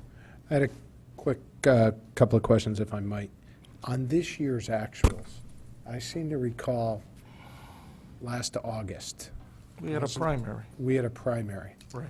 And we had not budgeted for that primary, I don't Right. believe. That was incorporated in the contingency. So where would I see those charges? How much did that charge, how much did that primary cost us in August? We never came back to you for that. No, you didn't. Because it was during the time of the so-called transition going on in the finance department. Right.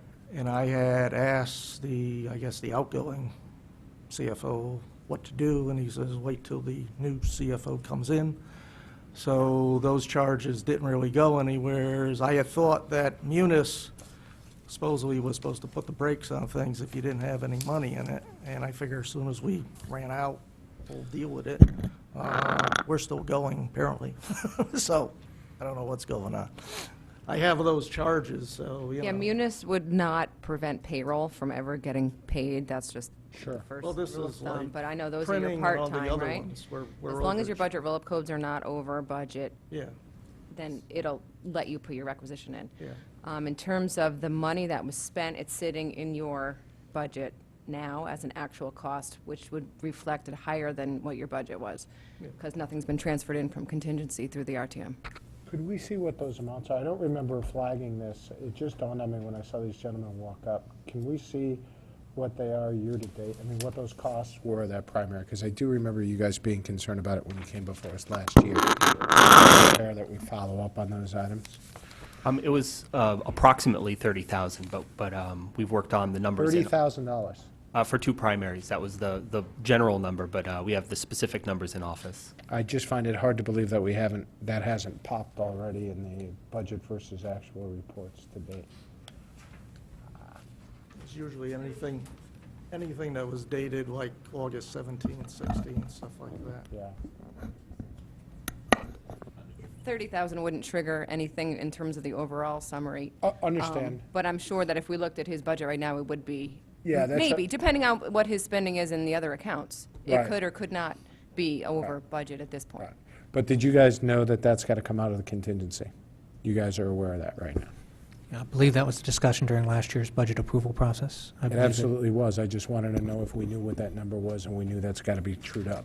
Because I wasn't focused on it until they come up here.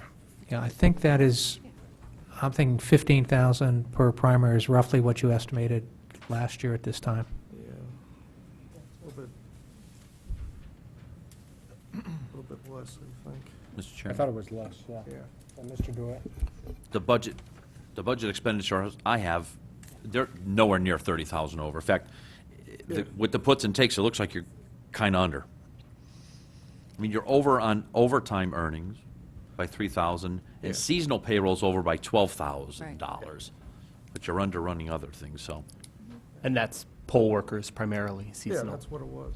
It's the poll work. That's So if not that's it, then that's about $15,000, Yeah, it was actually. about 15, 20 tops total. Okay, So that's it. Those two line items are over about $15,000. good. As long as we have it properly accounted for. And also just, you may be interested to know that we haven't, we're not anticipating any primary events this year. Good. Thank you. Mr. Kiley? Thank you, Mr. Chairman. Good evening, gentlemen. Good evening. Quick question, without getting into the weeds too much, but my question is, if we do not get the redistricting done in a timely manner, what type of financial impact will that have this upcoming budget year? Is it minimal? Is it a lot? Is there a rough number that you can either give us or come back to us with? I'm not certain that there would be a financial impact. It's a legal question primarily. They're required to do it by statute and by the terms of our charter, but we would conduct the election using the current 10-district baseline, and that's what we've budgeted for here. I hear you on that, but if we're still kind of mixed and matched the way we are with the districts, would that not require some more head count on the ground on election day to manage the lines and the people, or am I dismissing that? The district lines would remain the same, okay? What The problem is in the federal and state elections is you have those state rep lines that cut That's what he's across. asking about, is not this year, but next year. It'll be in 14. Right. If we don't do anything now, one of the opinions was we basically are stuck with the lines we have. Okay? Right. If that is the case, then that 21 Okay, quilted map that is in our office, I see. that's what we're stuck with for the next 10 years. Essentially, you'd have more split districts, so in Yeah. the state and, But that would be in 15, not in 14, is what you're saying. In that fiscal No, year, for- yes. in fiscal year 15. Fiscal 15. Fiscal 15. It would be the 14 election, the 16 election, 18 election, 10 years from whatever, Right, okay. up I got until it. Thanks. 2020. Thanks, guys. Any other questions? We'll go to the public. Any questions for the registrars? Seeing none. Gentlemen, before you leave, I do want to, oh, I'm sorry, Mrs. McCarthy-Vahey, please. Well, I did want to commend you guys during the hurricane and all that. There was a lot of work done by a lot of departments, but you guys and your team, including the part-timers, had to get ready for an election. And I know there was a lot of agita and a lot of angst to do that, and you guys pulled it off. So I would be remiss if not recognizing, or we would be remiss if not recognizing the efforts that you guys put forth under pretty extraordinary circumstances. So thank you, and thank your poll workers for that. That's very kind, thank you. Mrs. McCarthy-Vahey. Thank you, Mr. Chairman. I would echo those thanks, seeing what you did and the creativity that you had, along with our town clerk and others, so thank you for that. The generator did pass last night, as you know. Question is about the Election Day registration, and in the notes, it says there may be additional non-personnel costs. The costs are included in the seasonal account, but there may be additional non-personnel costs. So are those non-personnel costs accounted for? Are you looking at contingency, or is it just a theoretical? If you could give us a little bit more information about that, it would be great. One thing is, we don't know what the regs are going to be coming out of the Secretary of State's office. Second thing is location for the same-day registration type of thing. We were talking about it, whether we have it in the foyer of Old Town Hall or use the upstairs conference room. The only thing is, we have to check and verify. So we basically have to get on the system. Whether that may mean another terminal somewheres outside our office, which is going to be, some sort of a problem with the IT department, or, that hasn't all been worked out yet, because there's a lot of unknowns in this type of thing. All we know is it is going into effect for the 2013 municipal election. Is it budgeted anywhere in any of these line items or in the contingency? We haven't put anything this year into the contingency. A couple of the places, and when Mr. Walsh had asked about, things that, what impacts cuts might have initially, we've done a little bit more to address student voter registration. In 2012, but we set that up mindful of the impact on Election Day registration that students have. They're the most, I guess, in a way, the most transient population and also the most unpredictable population. We're waiting to see from the Secretary of State, just for example, how long we're required to hold people, meaning, how many parking spots will need to be available to accommodate the traffic on Election Day, of how many people will be coming through. If we have to check with a previous town, how long does that take? We also will need to, a part of our ballot printing order is we'll need to have a separately programmed set of ballots for Election Day registration those will be more expensive than, because they'll be bought in a smaller quantity than our existing ballots. So that's a part of our Election Day registration costs, is we have to open up a different kind of polling place, essentially. Okay, so you don't have that budgeted in contingency. Is that included in any of your line items? I know it sounds like there's a lot that's uncertain, so you're not exactly sure, but given your best guess, is that already included in the line items within your budget then? As I said, it's in ballot printing, it's in the advanced registration for students and local residents, which shows up in postage and printing. Okay, Those are so the it's a- places what we've planned for shows up in here. Okay. And I hear you also saying, thank you for clarifying multiple ways. I also hear you saying that there are some things that are unknown, so you'll have to wait and see what comes from the state. Thanks. As always. All set? Great. Gentlemen? There was one thing I just wanted to, I checked my year-to-dates as of yesterday. One of Mr. Walsh's question was, is there anything you can cut? Travel and meeting. We're already running over on that, and that's not really because of any election or anything like that. We do have one more conference in this fiscal year to go to, and that's going to be like another 300. We're already over in that. And I'm thinking, to get by to the end of the year, plus, any other excessive travel or anything like that. For this budget, I'm thinking almost like we may need more money up to a tune of either 600 or something like that. And Mr. Walsh? To address that, what do you guys use for travel and meetings?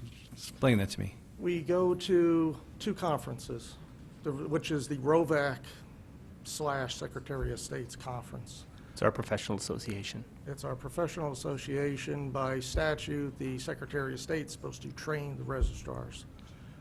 They basically have given over to the ROVAC organization those duties, so we train through ROVAC, but it's because of the Secretary of State. ROVAC charges us to go to these things because they need to make money too. So they also charge, in the education and memberships, they charge us dues for that also. But for the actual conference, whatever it is, it's per day or all 3 days of the conference. And you're usually able to bring yourself, your deputy, or an assistant type of thing. You can go 1 day, you can go 2 days, you can go all 3 days. My particular thing is I try to go on the SOTS day because that's when you're getting instruction from the Secretary of State personnel. The other 2 days is ROVAC registrars teaching registrars. Sort of the middle day is the dinner and elections and all that stuff. So I usually try to go 1 day and bring as many people as I can. Piggyback with maybe 1 or 2 of my assistants or the deputy, just so they know when election time comes, what have you, what's going on. Matt has his own ideas for going when he goes. I'm coming around to Roger's perspective on the second day, though. I do even the first day. It's basically whatever. So those are those. We also do, in our duties as registrars, deputy registrars, election day, we get travel mileage vouchers for using our own vehicles. And that's usually, 55, 56 cents a mile now we're up to. Last year I was putting in 50, and, so they were getting a bargain from me.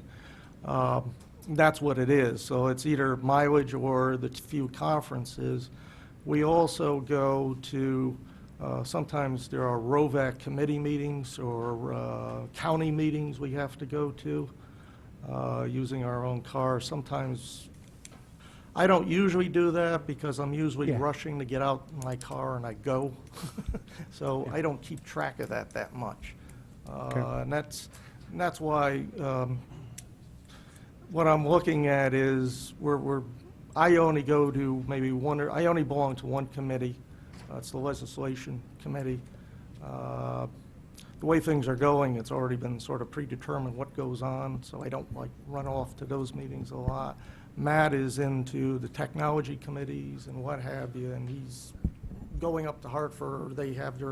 Most of the conferences are in a central location, so it's either Hartford area, because everybody can get to it, but for us, it's a long haul type of thing. Thank you, Mr. Ettore. And just as one comment, one place to potentially find savings on that line. Yeah. The availability of town vehicles through human resources is a variable. Obviously, if we're not using our own cars, it doesn't show up in our budget in the way that it would, so. Thank you. Okay. Any other questions, comments? Seeing none, thank you, gentlemen. You have a good evening.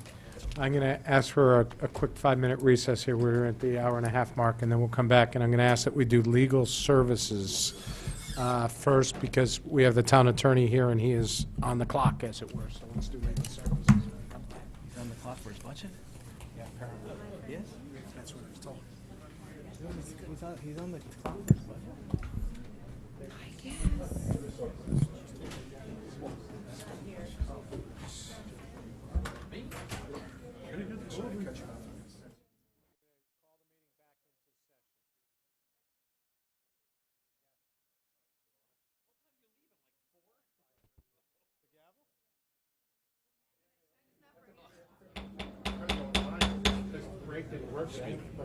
All right, let's bring the meeting back.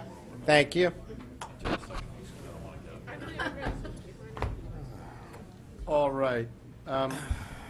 We're going to take one budget out of order right now, much to the chagrin of several department heads, and my apologies for that.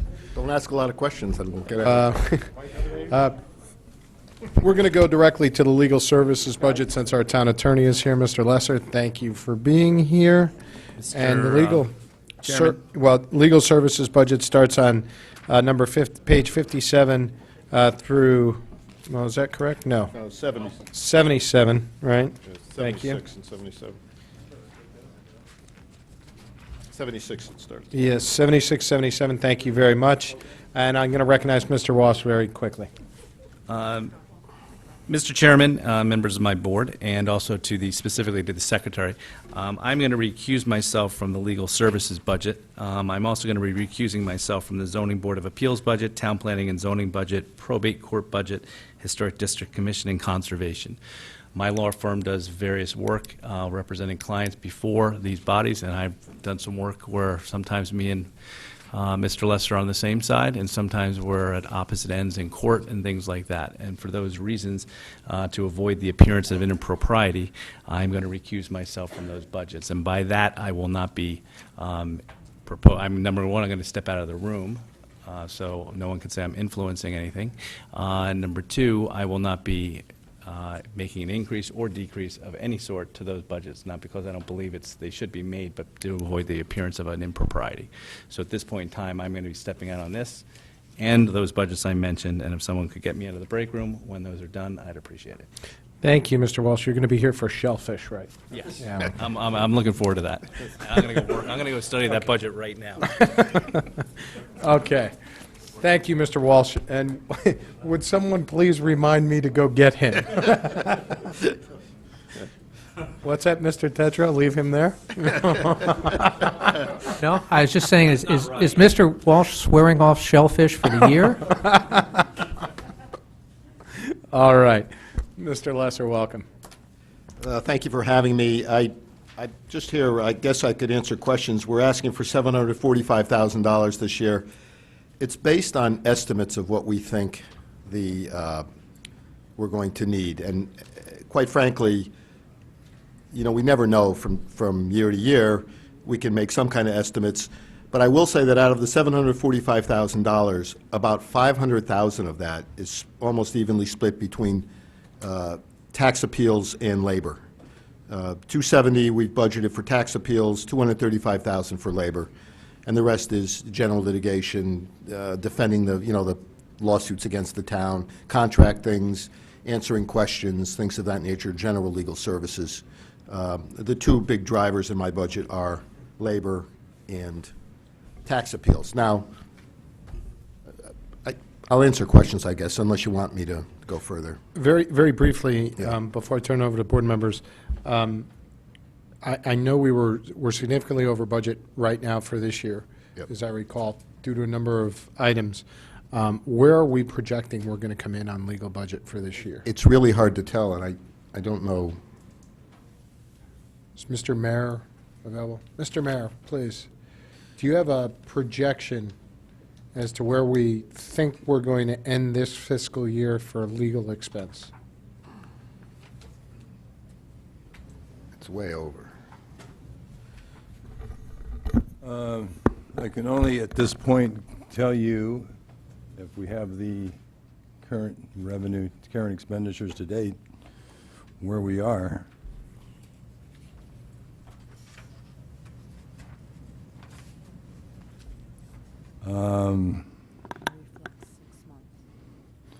At 6 months, we're at 62%. Is this 6 months or 7 months? This is, excuse me, 7 months.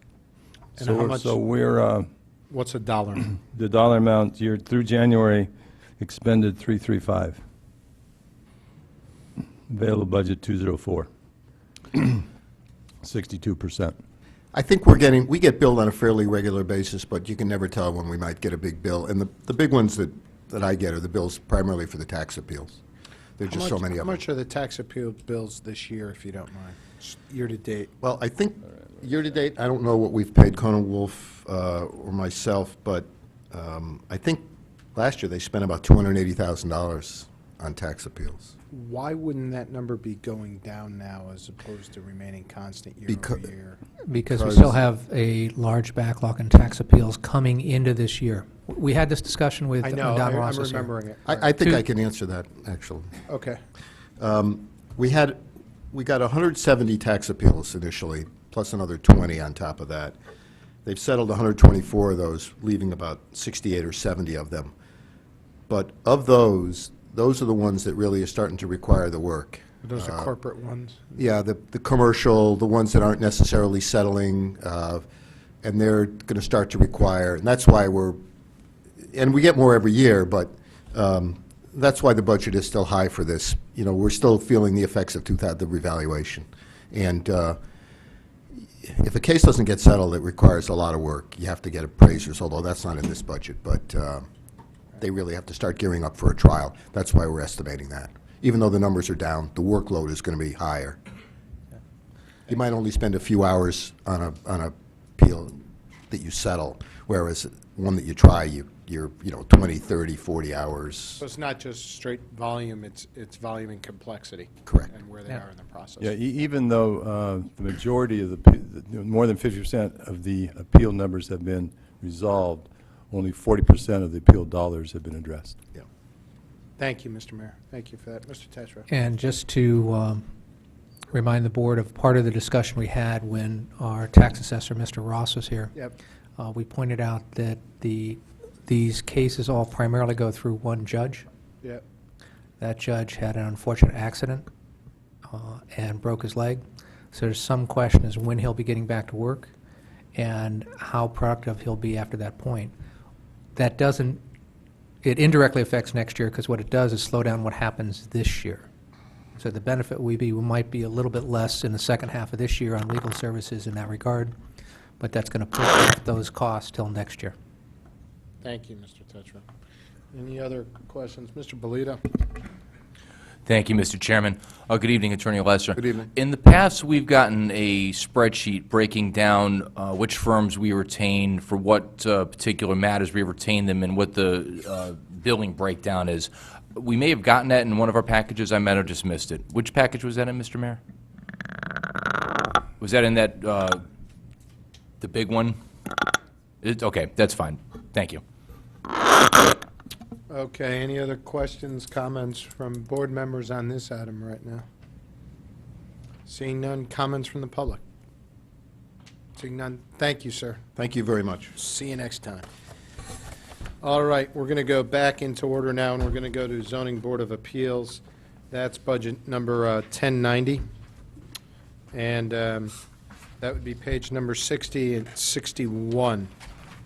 Good evening. Good evening, All right. ladies and gentlemen. You know, we're going to have you give budget classes, because you have a 0% increase here in the Zoning Board of Appeals here. Every single line. On every single line. Yeah, basically, that budget is the support for the Zoning Board of Appeals. As you can see, there's no personnel involved in that budget. It's really just to take care of the technical requirements for a notice and their day-to-day operations as far as the running of their board. Does anybody have any questions on this close to $7,000 budget? Mrs. McCarthy-Vehy. Good evening. Thank you, Mr. Chairman, and hello, Mr. Devanchuk. And forgive me if we've had this conversation, well, we may have had this with others, not with you, since this is your first time here this year. The notice requirements and the advertising. I And actually, it may have been watching CTN one night that I like to do for fun. I heard someone testifying about perhaps looking at smaller notices being able to be published in the newspapers as opposed to the full notices. Am I correct in that? And Well, is that? Yes, I mean, we take advantage. There are, needless to say, that what the notice needs to identify is pretty much outlined in state statutes for the type of activity the ZBA has, which is noticing the applications for waivers and notices of decisions. So there is minimum requirements for what information, and we take advantage of any changes or adjustments that have been made. One, for instance, there was a change made some years ago whenever you had, and it really had nothing to do with ZBA, but town plan zoning, if you have like a zone change of property, usually, depending on the size of the property, the description, the property description of that could be 3 or 4 pages. That used to all have to be published in the paper. There's been some changes in the legislation that allows for a shorter way to identify what those, so there, I guess my simple answer to your question is we are take advantage of whatever statute changes are there as far as notice, but the bottom line is we're only putting in to try to meet whatever the actual requirements are for notice. Are you aware of any legislation that has the potential to pass that could make it even simpler? And I think the specific, again, this was late at night, so the specific testimony was essentially along the lines of being able to provide a link to a website that would give people access to the information or something a lot more succinct than what we're doing now. Are you aware of that at all? Right, there's been a lot, and there's been a lot of talk about electronic notices. As of right now, the statutes don't permit that. You have to still notice in a paper. Of course, we also do it on the website, but to meet our legal requirements, it has to be in a newspaper at this point. Newspaper lobbies are pretty tough about that also, but there always has been in the last couple of years some legislation to try to adjust that, but the bottom line is you can't do that right now. It doesn't meet the statutes. Thank you. You're welcome. Thank you, Ms. McCarthy. Any other questions, comments? Seeing none, anything from the public? All right, thank you. We're going to go back to the board book, and we're going to go, the budget book, rather, and we're going to go to page number 62. It's town planning and zoning, and that's 62 through 64 in the budget books. Yeah, the first comment I have is I appreciate Mr. Walsh's reasons for not wanting to sit on my budget, but I would have loved to have him there so I can show him that my budget actually requests is a 2% decrease. So I am sure he'll notice. Other than that, I don't know if you have any questions. If you can see the line item, there's no capital request. There's no, most of the line items are either 0 or minus. The reduction is a function of essentially an adjustment we're making with personnel. Back in 2010, our budget during the darker times, when the administration was asking most departments to try to cut their budgets, there was over a $40,000 cut made to our budget, and that essentially was the reduction of full-time personnel to part-time.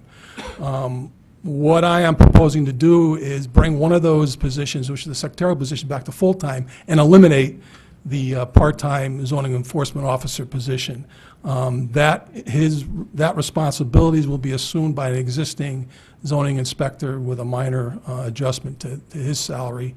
But that's the reason for the reduction. I am essentially continuing the personnel reduction that was started in 2010.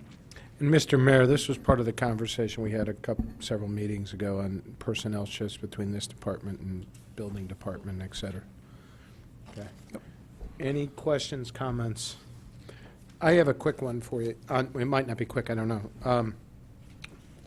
To the extent that your budget is variable or has variable costs at all, what drives that budget? Is it the number of applications you need to review every year? What drives any variability to your budget? Well, essentially, what drives the responsibilities of the department are the two commissions that we work for, the Planning and Zoning Commission and the Zoning Board of Appeals. They're statutory responsibilities. So based on their activity, that is a major part, or a large part of the department's activity. The other part is the day-to-day applications and day-to-day work that's done with the public coming in, with the town with over 20,000 residential units and pretty substantial commercial and industrial areas. The day-to-day operation is what drives. And what's your assumption relative to the volumes? It's increasing. I know, I heard there was some general discussion about the storms we had. Right. The initial reaction to that has pretty much taken place as far as the responsibilities of the town emergencies and public works section. What really is long-term, and I would say years, is the permit process that not only my office, but the health department, building department will have to go to with the reconstruction of essentially the majority of residential redevelopment to address what happened during those storms. I mean, it's going to be ongoing to reconstruct, and the permit process is going to be a couple years. Okay. We had, a few years ago, there was a study done about Commerce Drive and zoning in that area and redevelopment in that area. Where do we stand in that in terms of enacting that? There were regulation changes. Yeah. An overlay zone was created there that essentially identifies or highlights the type of development that is not permitted there, which is one of the questions I was asked usually in the amount of years that I've worked here is what I've perceived as the biggest change in the town. And people thought, oh, it's, you know, what houses look like, schools opening, closing, opening again. Really, it's been the Commerce Drive area. What that used to be is a heavy industrial area, a town. More than 10,000 people a day used to go and work there, just in that area. And what's happened over time is the transition is those industries have left, and they've been redeveloped into commercial office and some residential. The regulations that were established based on the study that was done highlight that, and frankly, really works off of the train station location and being available. Have you seen that be successful? Is that coming? Well, I think really what I felt was successful was the Planning and Zoning Commission going ahead and establishing these zones. That's as much as they could do. I think really what we're waiting for is the economy to stabilize. So are the zones, does it put us in a good place to generate additional commercial revenue? Yes, it does. I mean, as a matter of fact, one of the comments I made, I think, to this board and others is that what the Planning and Zoning Commission wanted to do is get ahead of the curve. Yeah. What was happening up to that point, because of frankly, because of the rate of change, is it was being dealt with on a case-by-case basis. If an industry went down or left, and of course another heavy industry for a lot of reasons wasn't going to relocate there, we went through a site-by-site review. Either the reg was changed or the zone was changed on just a case-by-case basis. What we anticipated, especially basically with the train station, that process would be expanded. It would increase the amount of time. What happened is a perfect storm. The train station gets approved, it starts to get built, and that's when the economy hit. Well, regardless, it's up and running, and we still feel that that'll come. Are any other parts of town right now on the docket to be reviewed? Yes. Like Commerce Drive was? Yes, and we're looking actually from on the Post Road portion from the downtown to Westport. As a matter of fact, right at this very moment, the commission is having a planning meeting, and that's one of the issues they're taking up. The process we're going to use probably is essentially the same philosophy, trying to get ahead of the curve, involve property owners, and needless to say, right in the middle of this area is the Exide property. And that's one of the things the commission wants to get. Right now, it's zoned industrial. We don't anticipate, once the cleanup is completed, that will be an industrial site. So, yes, to answer your question, that is probably a high priority right now. Is that study or whatever appropriate studies like that, are they funded within this budget? Are they going to cost anything? Are they going to? We're going to try to handle it. What will we have here? If additional, we paid for the Commerce Drive one, correct? Yeah, it was, 25,000, I think, was allocated for some professional help. Hopefully, I think, we think we can handle the Post Road part in-house. Okay, good. Thank you. Mrs. McCarthy-Vahan, then I'm going to go to Mr. DeWitt. Thank you, Mr. Chairman, and thank you for your questions. I'm going to follow up on that. That 25,000 for that Commerce Drive, the charrette and all that, did that come, it came out of the TP&Z budget, or was there grant funding that was? There was no grant. Okay. It was allocated through the budget. Yeah, actually, it was, I think, half and half Oh, between I'm sorry. economic I'm development sorry, yes. and planning and zoning. There was. There was right. 5,000, I think, Rob. So it was people coming Sorry. together to Yeah. do that, two boards cooperating. It was a great team effort on behalf of the town and different boards to pull together for land use and That- productivity.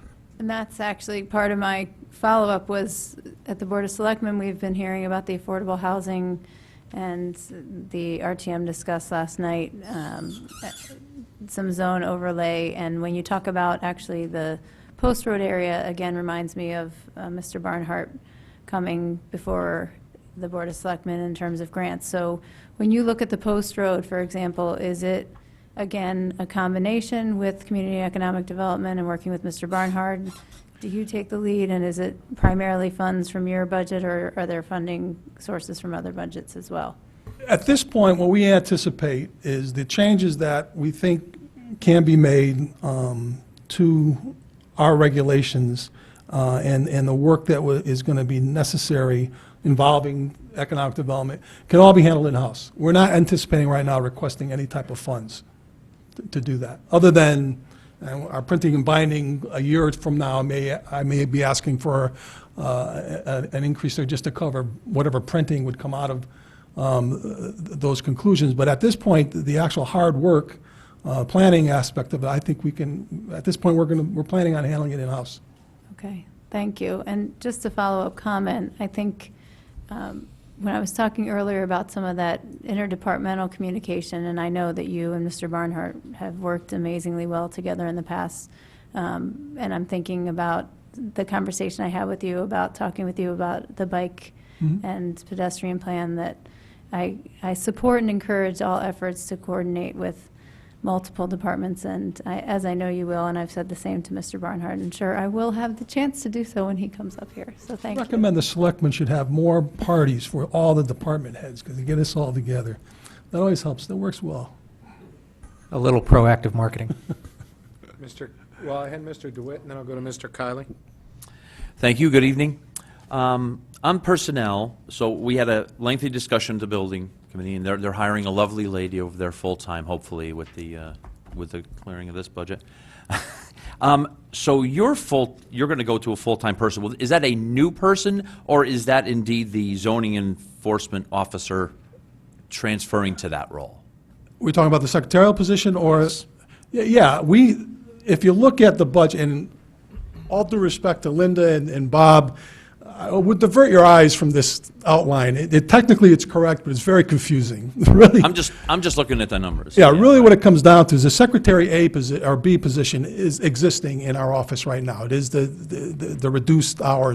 Right. It always has been there.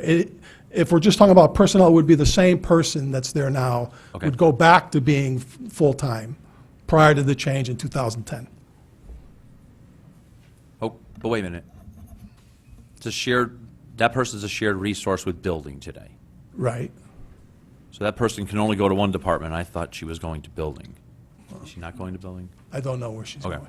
It's not the same person as the zoning enforcement officer? No. Okay. No. So my second question is this. The zoning enforcement officer, are you eliminating that position because there's not enough work for a zoning enforcement officer, or is it not required, or? No, it's very much required. As a matter of fact, what happened, just a little history on that, when that position was reduced in 2010, not very long after that, the person in that position went on sick leave. Oh. And they were on sick leave for 2 years. And we scrambled internally to deal with it, but the bottom line is we could not do anything until that situation was rectified. That person ultimately retired on a medical leave. Okay. And now we're back to try to resurrect or recreate our zoning enforcement off process.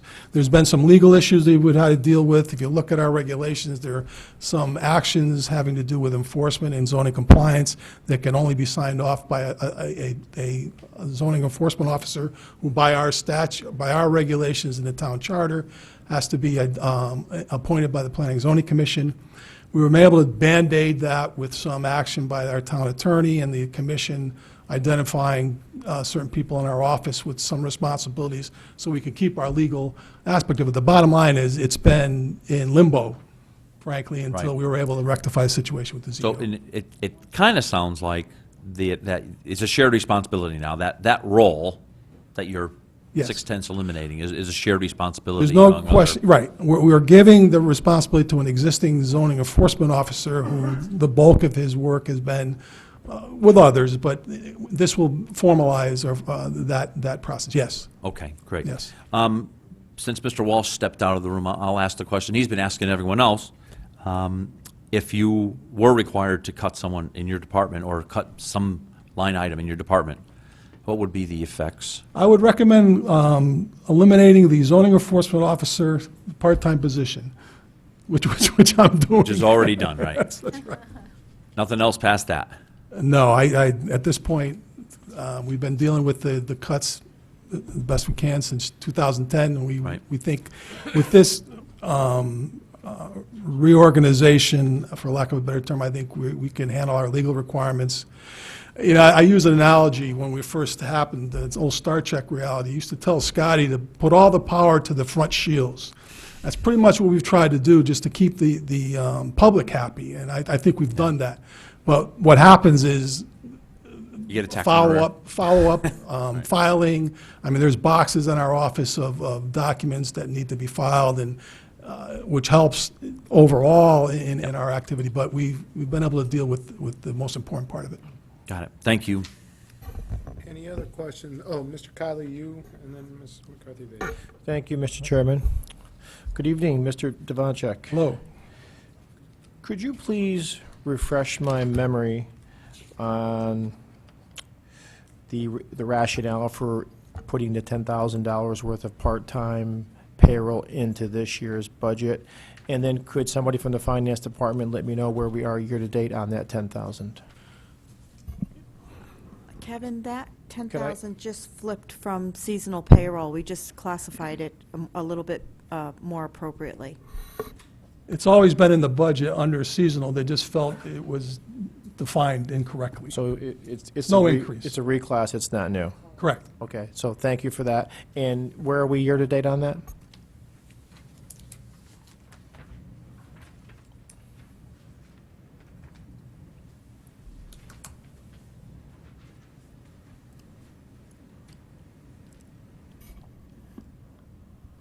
We've spent 6,400. Okay, thank you. Thank you. Thank you. Any other, Mrs. McCarthy V. Thank you, Mr. Chairman. A question I've been asking of department heads is in terms of automation, technology, anything that you're considering, whether it's internet or any other kind of automation that might help your department. Yeah, I would strongly recommend that we continue to support the GIS process that we have ongoing out of our engineering department. We have terminals right now at the front desk, at the front desk for public use that gives direct access to mapping. We're able to upload as quickly as we can most of our documents. So I would recommend this, whatever it takes to continue to fund and upgrade that, because as that GIS is upgraded, we get all assessors information through that process. So that is the best way I could see technically. Of course, we're utilizing our more and more the town website for our notice and stuff like that. But the GIS package is the most important, I think, technical assistance that we could use. Thank you. Any other questions? Seeing none, we're going to go to the public on this item. None from the public, nothing from the board. Thank you so much. Thank you very much. Appreciate your time tonight. You're welcome. Go back to your other meeting. Yeah, thanks. All right. We're on Department 1130, the probate court. That would be pages 65 and 66 in the budget book. Good evening. Good evening, Judge Caruso. Moral support. I brought my chief of staff. Yes. Nice to see you again. I think this is the first time we've had nobody who served with me on the Board of Finance up here. Right? Linda, were you here? I know you were here. I wasn't. Nobody else was. No? So anyways, it's a pleasure to be here with you. You'll know- Thanks for that point. Thank you. Just want to make that clear. All right. So the budget is going up from, the budget request is going up from 26,700 to 36,200, and the big item is postage going up by $9,000. So I guess we can start there. Let's see. Well, we're starting off with the postage. That's going up $9,000, mostly because of, actually primarily because of new requirements imposed by the state as to providing people with additional notice. The more people we have noticed, not that people are getting more litigious, as I'm sure you've noticed, but we have to send out more notices to more people, and that requires the postage. That's the explanation. And just as an aside, when the lawyers who come into our court, we are always trying to give them completed documents, so we try and save postage wherever we can. This, however, is unavoidable because of the new regulations. It's actually doubling? What's? Yes, whereas previously we had to send, once we made decisions, we had to send notices to a limited number of people. They've expanded the number of people who get notice of certain decisions, which previously did not get them, so that you could have, in some instances, 15, you could have 3. But however many people are involved or file an appearance or are heirs or beneficiaries who are entitled to notice, everybody gets one. Questions from board members? Mrs. McCarthy-Vegi? Thank you, Mr. Chairman, and thank you to both of you for being here and sitting patiently. Maybe a question, comment, and it's a follow-up to the chairman's question. Can you give us just an example of one of those things? I recognize this is a state mandate, and the comment, I guess, that I have is that it's frustrating, and I continue to talk about technology and its use so that we can save. Here's an example of kind of going the other way, but maybe give us one example to operationalize that, using a case, if you would.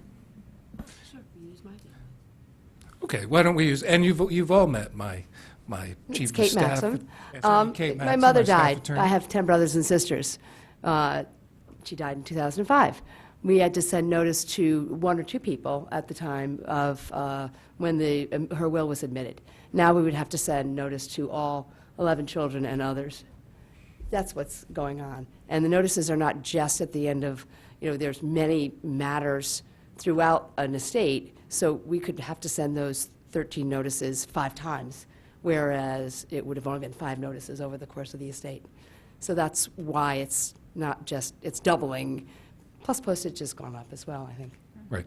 And hopefully there will be a post office. But in terms of overall, I mean, the probate court has been here in Fairfield since 1666, one of the 4 first courts in the colony. And moreover, we keep all the records, but we're very fortunate to have our court in this town, to the extent that over the past couple of years I've participated and led the consolidation of 117 courts into 54, saving vast amounts of money for all our taxpayers. In terms of progress in technology that would enable us to provide these notices, unfortunately, we are required to do it by the U.S. mail, and for that reason, but more notice to more people does mean that more people are able to exercise their rights if they have them. So we appreciate that, and we always look to ways to improve our office. Mr. Flynn. No, I was going to ask, did anybody over here, thank you, Judge. All set? All good. Everybody set? Anybody over there? Great. Well, Anybody from the audience? Seeing none, back to you guys. Thank you very much. thank you very much. And we do appreciate your patience as well as the other department heads who are still here, so thank you. Thank you. All right, we're going to go to the Historic District Commission, pages 67 through 68. This is a very small budget, 10,300 going to 11,800, so it is going up. Should we get Jim? No, he's still out of the room on this. Yes, but thank you. He's out for the next two. And this is going up about $1,500, and I think it's mostly due to your fees and professional services. Good evening. Hi, thank you. Thank you. I think I can just open it up for questions if you want. Sure. What's going on with fees and professional services? Well, is that the $400? Is that the one you're looking at? It's Mr. Chair, Yes. could we have this speaker address I'm introduce sorry, himself could you for please the... I'm sorry, Pete Petron, and I'm a commissioner on the Historic District Commission. Thank you, Mr. Petron. My apologies. No problem. That was my fault. 53,200, which is fees and professional services, is going up from $800 in the current year to $2,550, and that's the main driver of any increase in your budget. So, You know, I'm sorry, I just wanted confirmation. I was under the impression that the far left column was the budget for this year. Am I mistaken? the far right column, fiscal year 2014, first selectman, it's going from $800 last year to $2,550 this year. You know, could I see a copy of the one that was given to me? Excuse me. Sure. I'm not 100% certain on this, but there was some issue about secretaries not being properly Yes, budgeted. I mean, what I was Hand. prepared to, Thank you, Mrs. thank you very much. FY14. You know, I think there's no change, what I can say, there's no change in scope to what's going on with the district commission and how we're budgeting expenditures this coming year compared to our operations in the last few years. Coming into the budget meeting, there was some discussion around expenditures that were being incurred with respect to secretarial services. The district commission, as you know, is all volunteer. We have two paid support functions. One is a secretary that keeps the minutes and issues the notices to applicants, which we have to do by statute. And then we also have some clerical support relating to all the paperwork that we have. Maps, surveys, files, applications, things that need to be recorded and kept in case of litigation and other things. And so we have that. I think what we had experienced the last few years was the minutes, the secretary was not being budgeted and accounted for within the code for the Historic District Commission. It was being paid out of some other line. And so that is in part what we were seeing as far as the increase in our budget. So you think this is a reclassification? Yeah, I think from this the- is a reclassification. Do you know where it's reclassed from? Where is it reclassed from? In the last couple of years, there's been a balance sheet account that we've had that has held the sale of their historic district books. So those $15 have added up over the years. So that balance has kind of stayed, well, it's gone down over the last couple of years, but they had been using that money in that balance sheet account from the sale of the books to cover these fees. That money is now gone, so hence it needs to be budgeted now in their department. So they were self-funding it out of revenue from the sale of books? Yeah, it's a balance sheet account. It's a revolving account sitting on our balance sheet from, so the $15 from all the books were coming in, they were using that money to pay for these fees. That money is now gone. So to properly account for these fees, it needs to be put into the budget. Why is the money gone? What does that mean? They've spent more than they've taken in. If you- Book money's gone. They've spent out over the years. This has been going on since, I went back to '99 in Phoenix. So they've been spending out more than, the book sales have decreased, and their fees have stayed the same, or gone up a little bit. There appears to have been a change made in 2011, because if you look at the actuals. I do. There's $2,100 in secretarial work that got deleted from the budget for 11. no, I can definitely see that. I'm looking, I'm hearing that there was a balance sheet account did that never go through revenue? I mean, how did that, I'm trying to figure out the accounting for it, you know what I'm saying? That was the nature of my question, wasn't so much, Right, yeah, it would appear that the expense got debited to, and was it one for 1 year over year, or was it, there was $12,000 in here 3 years ago, and they spent the $12,000, which, by the way, wasn't appropriated if it wasn't in the budget book, so it shouldn't have been spent. So it was, this was an unauthorized expenditure theoretically, right? And it was spent out of an asset account, and it whittled down cash that was in an asset account. How does that work? Well, let me ask you this, because it's similar, and I don't want to bring up another issue, but to our blue bins, we take in $8, or if someone wants to, To our what, I'm blue sorry? bins, like recycling bins. Okay. So we take in that money through a balance sheet account, and then we purchase the blue bins out of that account. First time hearing of it. Okay, so, I mean, and it sits on the balance sheet, and it's small dollars, so year to year, it's netting Right. to a small dollar amount, Right. but it's that type of, This is very similar to the whole thing we had with I think, what was it, the parking authority, right? It was well, to a very lesser extent. to I a much mean, lesser yeah. extent, but it's just, this is an expenditure that's now going back into our budget because it was funded out of something that was not in our budget. Yes, it's been these budget book, or these district books, historic district books that I think I don't know how they were sold per se.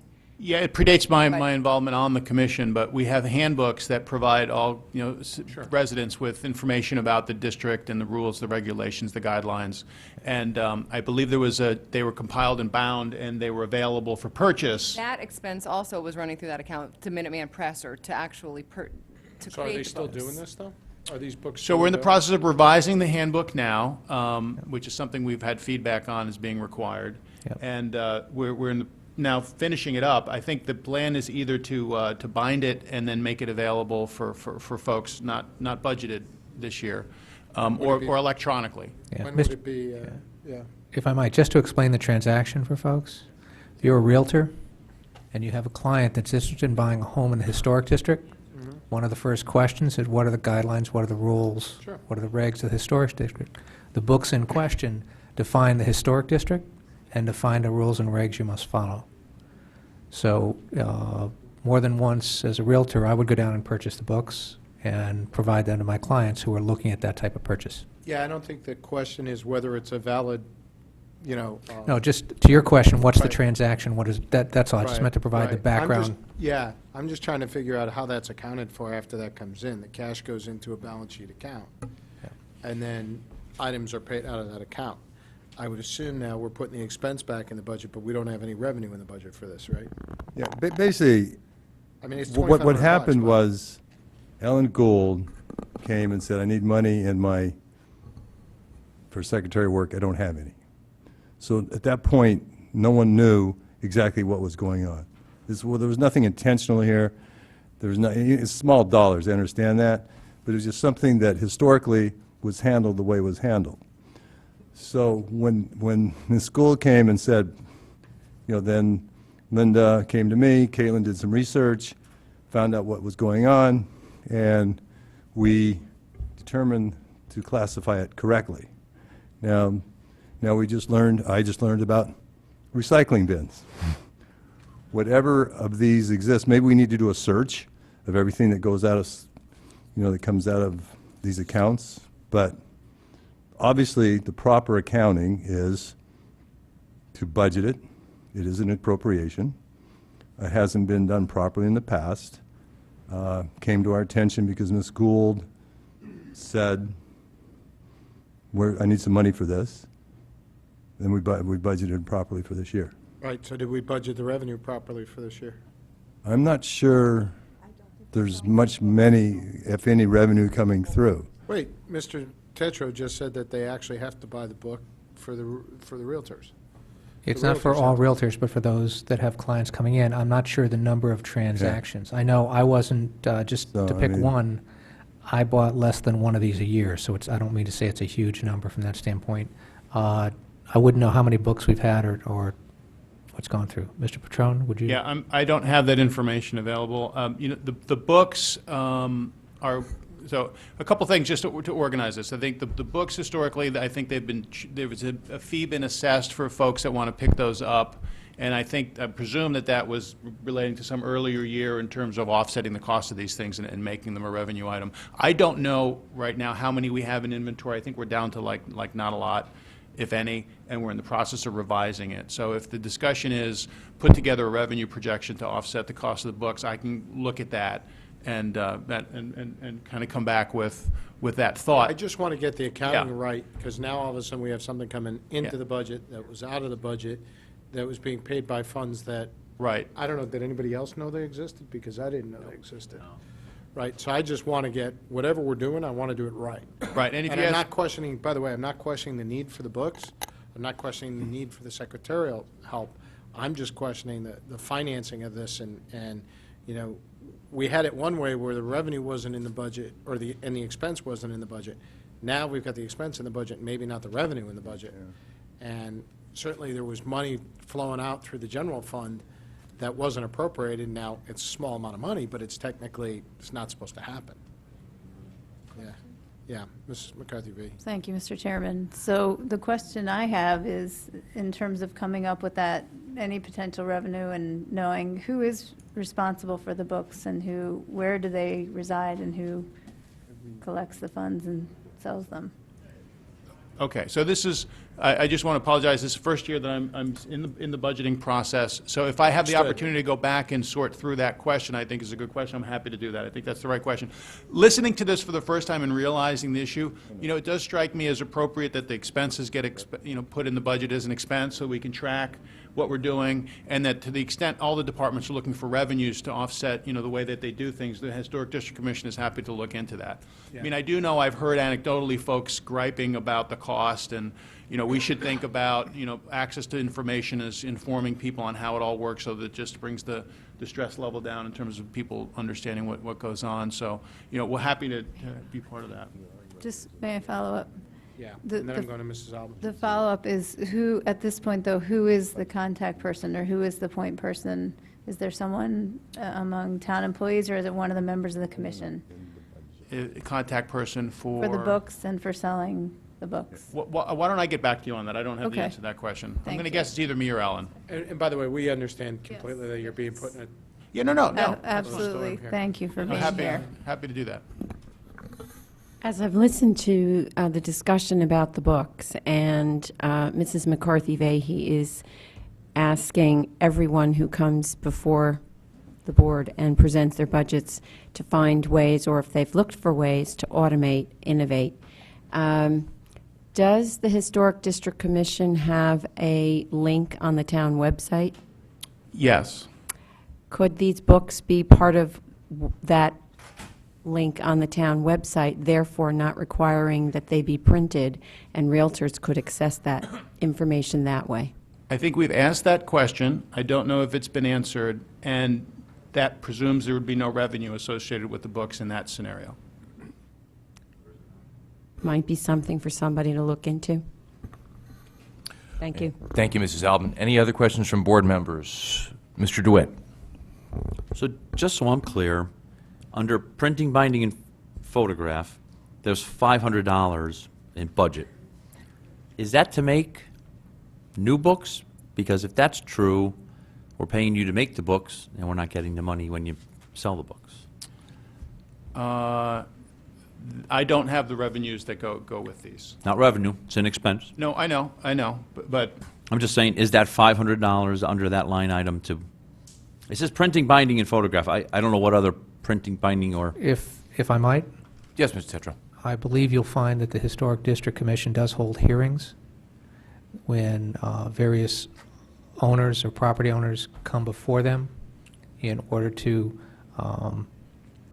add to their homes, change their homes, that type of thing, or if something's getting built in the Historic District area. And there are 3 primary areas. You've got around Old Town Hall, you've got up by Greenfield Hill, I think we've got in Southport, and then we've got, Southport, Old Post, and Greenfield Hill. yes. And certainly of late, there have been some well-publicized cases in the, and hearings in the Southport area. And I believe in terms of preparation and documents for that, that might be closer to a $500 number than Yep. printing up the books. That's what it is. It is, Mrs. Gardner showed me that. Correct. Okay, so we're good on that, Mr. DeWitt, or Yeah. do you have anything further? Yep. Thank you. Yeah, Mr. Mayor, please. Just a little clarification of what I think I heard Mr. DeWitt say when he said we're not getting the revenue. There are an incredible number of revenue accounts. Not all of them are listed individually in the budget book.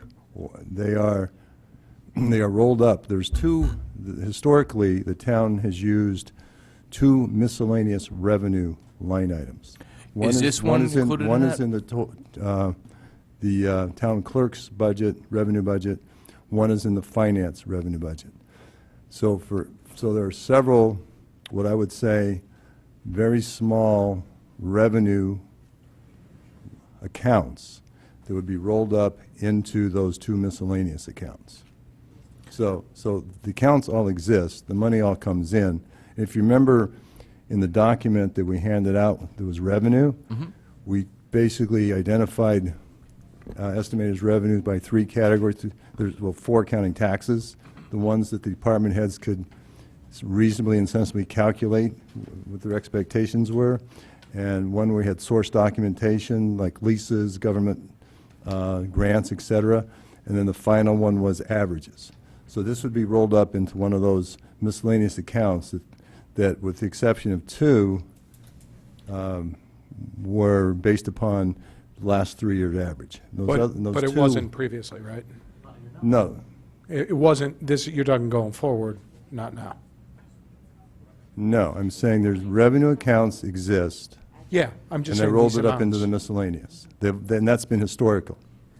No, I understand that, but these weren't accounted for as revenue. No, it would have been, but it would have been rolled up. So the The money expense would was have gone counted into in. the account, the revenue would have gone into the account, and when it get rolls up and it's reported, So where did the expense get recorded?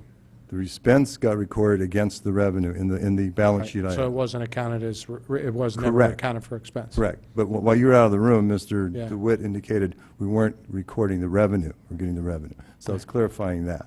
Yeah, thank you. It was recorded net, so it meant that Correct. it wasn't recorded appropriately. Correct. Right, thanks. Thank you.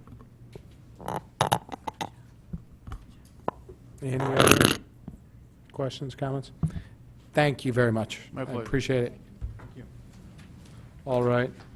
We're on to conservation, 1230. And do we have the page number on that? I'm sorry, I lost my... 69. Thank you, guys.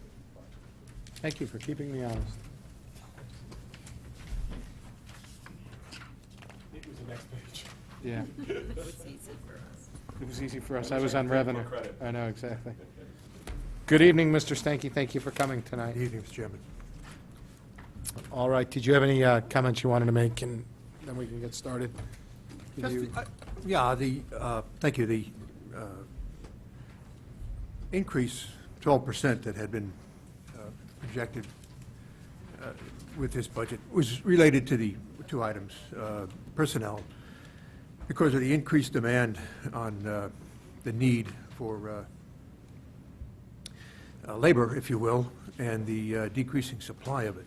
And what we're trying to do is, for the last 20 years, the department has been reduced. We had 11 full-time individuals in 92, 93 was our first year without. Cut labor, a secretary, we replaced one half a secretary. In 2009, we lost the wetlands compliance officer and combined it with the open space manager. And in that time period, we have been finding with a decrease in people, we've had an increase, especially this past year with Hurricane Sandy, a tremendous increase in the need for planning and managing the repairs that have come up with gates, the open space areas. We're looking at the need to coordinate and plan for crew efforts that we have in the open space program. These are the non-wetland activities that the commission sustains. The inland wetland program has diminished since the recession, no question about it, and we are now looking at there's a pulse that in the economy that we're finding more and more interest and plans being proposed for existing permits and future applications that investors are starting to look at. When you combine the 4 programs essentially into one position, it creates demands that are incompatible for primarily the open space fixed asset. We've got roughly 1,200 acres, almost 50, 60 parcels, full-time and part-time seasonal crews, and these assets must be maintained, and we're trying to pick up the slack by more clearly figuring out what the importance and priorities are of the different program elements. The time we have available now is as of this past year. The department has been put back on the Metro Center in the wetland permit, and picking up where we left off 5 years ago is a significant amount of time. It's been mentioned earlier, the Exide matter is hopefully coming to fruition after 30-odd years. So the commission is looking at, in terms of the priorities, getting the positions squared away to meet the need, was in the request for a full-time wetlands compliance officer. The other item, by the way, was the replacement capital on the 2 vehicles. Right. First Selectman has recommendations have been reviewed by the commission for reducing those increases, and the commission has not objected to them. That would equate to a minus 1.4% a decrease in the percentage in the proposed budget. Thank you, Mr. Stanky. Mr. Tetra.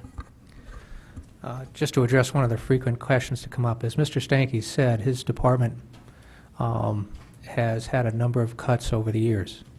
Now, while we did not choose to increase it, I would ask actually all boards' consideration that this department has suffered a number of adjustments over time and is working very diligently to cover the work with the existing resources. And I'd ask your consideration when you review the department for that. Thank you, Mr. Tetra. I do recall these matters and these requests from other prior years' budget meetings, so these are not surprises, or, in fact, I don't think they're new requests either. They are consistent. Yeah. Thank you. Mr. Stone? On the capital, I see we cut out the 2 things you requested, and I see that the ones that you want to replace are fairly old, with a lot of mileage on it, and I've seen that throughout this whole budget process. And I'm just wondering what the cost is to keep repairing these things and keeping them on the road, as opposed to getting something new every once in a while. Maybe I should ask that to the First Selectman. I don't know. I know it's a tough budget year. I'm just saying sometimes we might not be making the right choices. Based on which vehicle might stop working, you could be right. I think the challenge is always, how much capital and how much improvements can you affect at any one time. A number of the vehicles we have are older. We have to be creative, and we have to look for other ways. I met with a company today that came in and talked about possibly donating some of their used vehicles to different groups, and they'll have those available in July, and I was able to get us on the list to have a first chance to review those. Now, they may not be appropriate for these 2. I'm not trying to suggest that's a fix for conservation, but it may be a fix for one of our other departments, and it might not cost us that much money to do that. Okay. Any other, Mr. DeWitt? I'd like to talk about revenue for 1 second. Mr. Stanky had, I think one of your statements was there's a renewed interest, people are doing different things, but yet I see that your revenue line for 13, which is $60,000, in which so far in the budget I have, you've already collected 44,000, has been reduced to 34,912, which is a really kind of accurate number for revenue. Any reason why that revenue halved almost? No, I don't. The commission, these are, and primarily the inland wetland revenues are approximate $250,000 a year. And, depending on which sub-account you're speaking Yeah, of. it's the IWPA application line.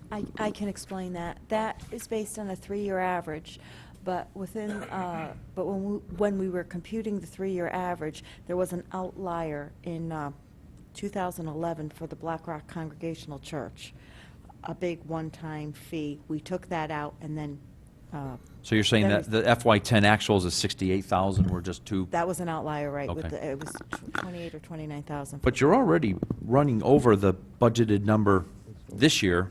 We don't have this. The budgeted number for 14 this year. I mean, you're already over $44,000. Well, Just an anomaly. if I may. Yeah. Yes, please. That estimate is conservative, Mhm. and when I indicated that there is a pulse in the industry, Yeah. It's increasing, and we are seeing this incremental increase in activity, and that's usually reflected in the fee, in revenue. And that application fee.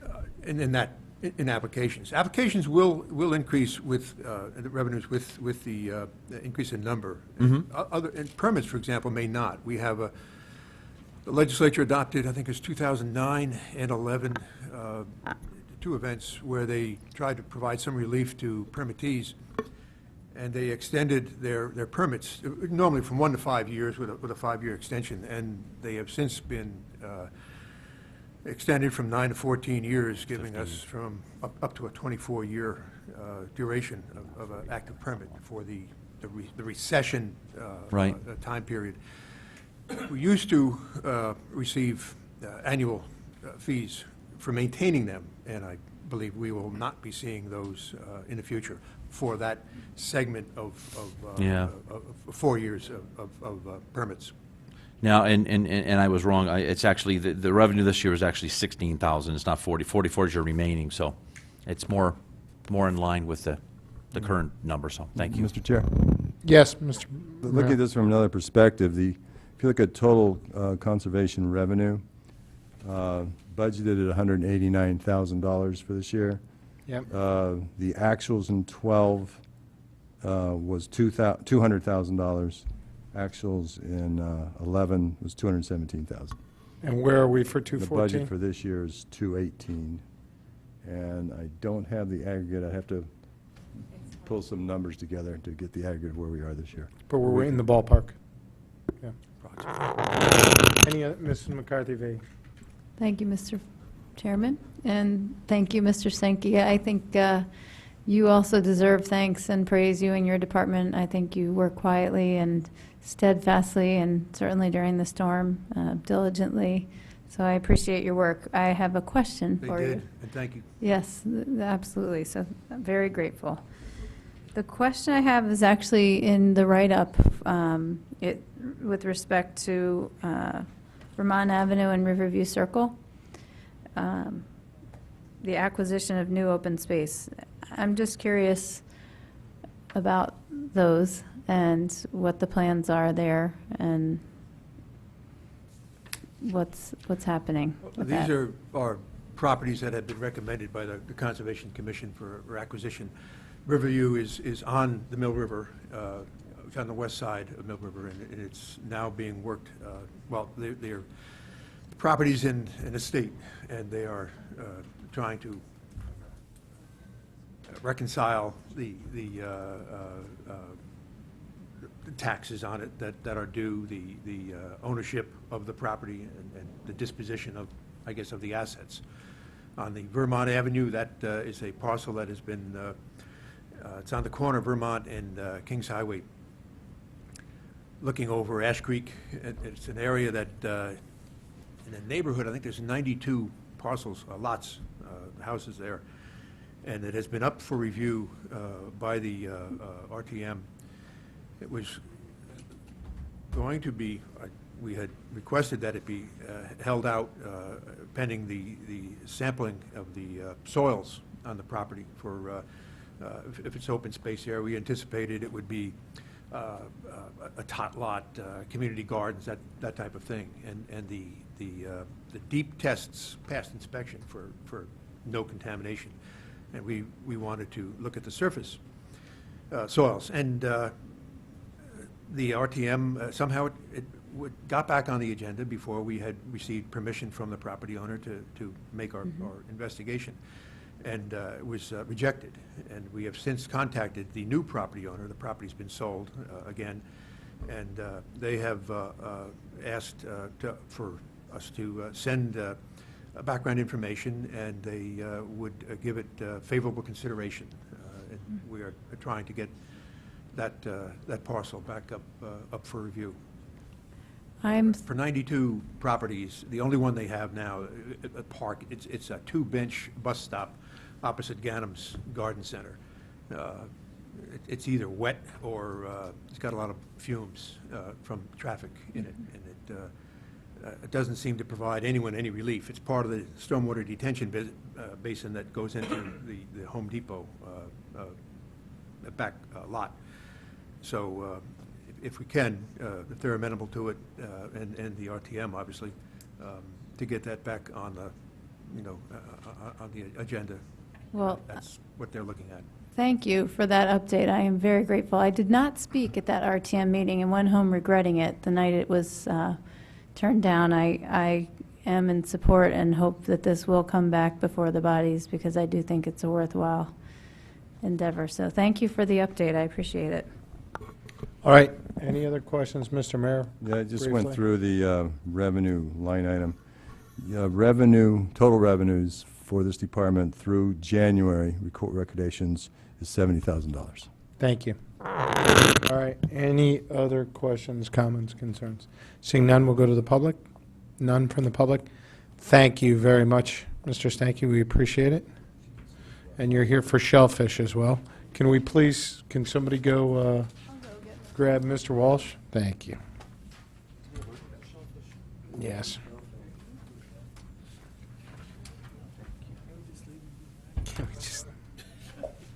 All right, so this budget is going from 11,470 approved this past year to 8,300 this coming year. So, Mr. Tetro, I think it was a relatively flat budget, and you cut $3,000 out of it. So you just want to speak to what the adjustment was downwards on this, and then we can... The request, essentially, there was 3 elements, the 2 very important ones that involved this. It was flat year over year. The request was flat year over year, right? Yes, what... Okay, so, Mr. Tetro, what was the reduction of 3,000? That's...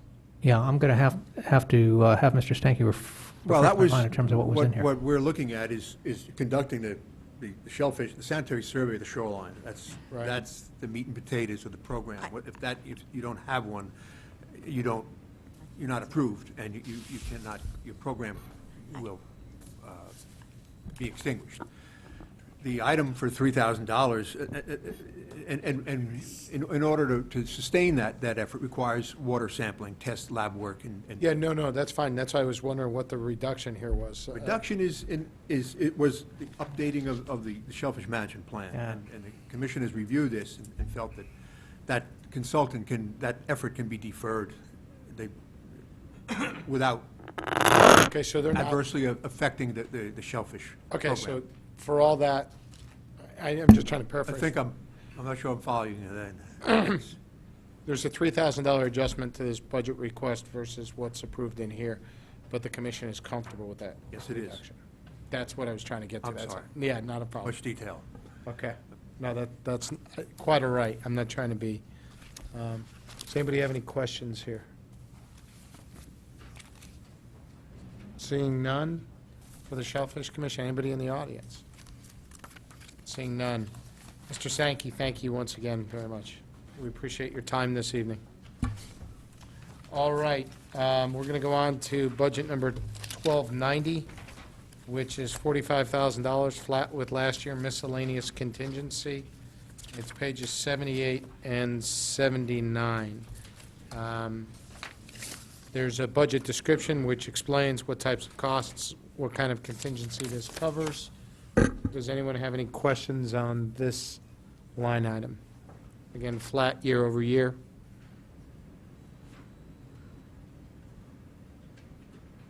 Seeing none, back to the public and back to the board. Thank you. See, Mr. Walsh, when you come back in the room, we move right along. That's great. All right, we're going to go to Efficiency, man. It's all about- efficiency. It's about efficiency. Yeah, do we really? I don't think Mr. Bolito agrees with those comments. But we're going to go to item number 1350, which is Community and Economic Development. It's pages 82 through 84. No, I've got that wrong. Yeah, thank you. 86 through 87 through 88. 86 through 88. Good evening, Mr. Barnhart. How are you? Good. How are you? Good, thank you. Okay, so any comments about your budget? It's going up. It's all in payroll. Correct. Okay. We've tried to make adjustments where we can to hold that cost down as much as possible. Okay, it's going from 234,000 to 237,000, and the amounts are longevity bonus and regular payroll line, and it's offset by some reductions. Does anybody have any questions, comments on this budget? Mr. Bolito? Thank you, Mr. Chairman. Good evening, Mr. Barnhart. I saw that you and I were featured in some article that was in The Citizen, and obviously it's an issue that we're all, trying to make some headway with, which is to increase the commercial tax base and what efforts we can make to compete with the likes of Stanford and Norwalk. Absolutely. In terms of marketing, I saw that there were some marketing initiatives that your department has undertaken to kind of get the word out. Looking to the future, maybe even the next year or two, what do you see that you can do with the budget you have to get the word out about what Fairfield has to offer and try to compete with some of the other towns that are getting companies in? I don't think Fairfield is a secret. We have not had too much of an issue in terms of talking to investors or developers interested in doing business in town. There is significant interest, as was spoken to by several of the other speakers this evening. What impacts that somewhat is market conditions, the availability of land, the cost of that land, and then to the extent to which we can actually move forward with the development application, whether or not it is consistent with our overall plan of conservation development and gets the necessary approvals through the land use process.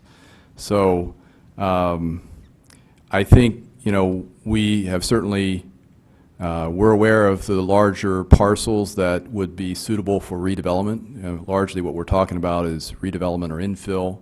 We don't have large undeveloped tracts of land. Even the Fairfield Metro Center site is really a redevelopment parcel. And in those instances, we've obviously talked closely with not only the property owners in question, commercial brokers,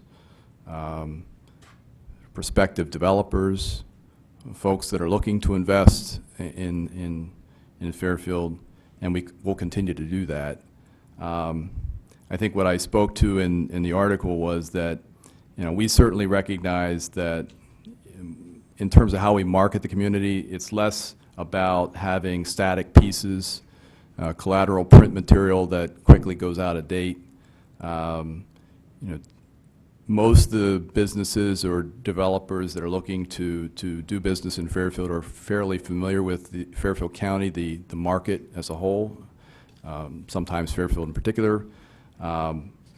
Those that are outside the area, we want to make sure that our website in particular is conducive, provides information that would be would answer their questions. Typically, when you are a large corporate entity is working with a site location consultant, you don't know about the initial cut. They do that research largely online or through other resources. If you've made that cut, then you'll be contacted by that consultant. So what we want to make sure of is the website is very much a marketing tool. I don't think the town's overall website is, there's a lot of information, but it's a bit cluttered, and I think we all recognize that. So we're working with the First Selectman's office and the webmaster to hopefully make an overall improvement there. One of the things that we use on the site specifically to attract business is our space availability survey report, and I think that too, I've heard the questions about how we can make better use of technology. That certainly does need to be upgraded insofar as it's not the easiest for our staff to actually make the updates. So in terms of staff efficiency, we can make some improvements there. One other question. I know that there's a lot of arguments, pro and con, about tax incentives that certain towns are able to offer.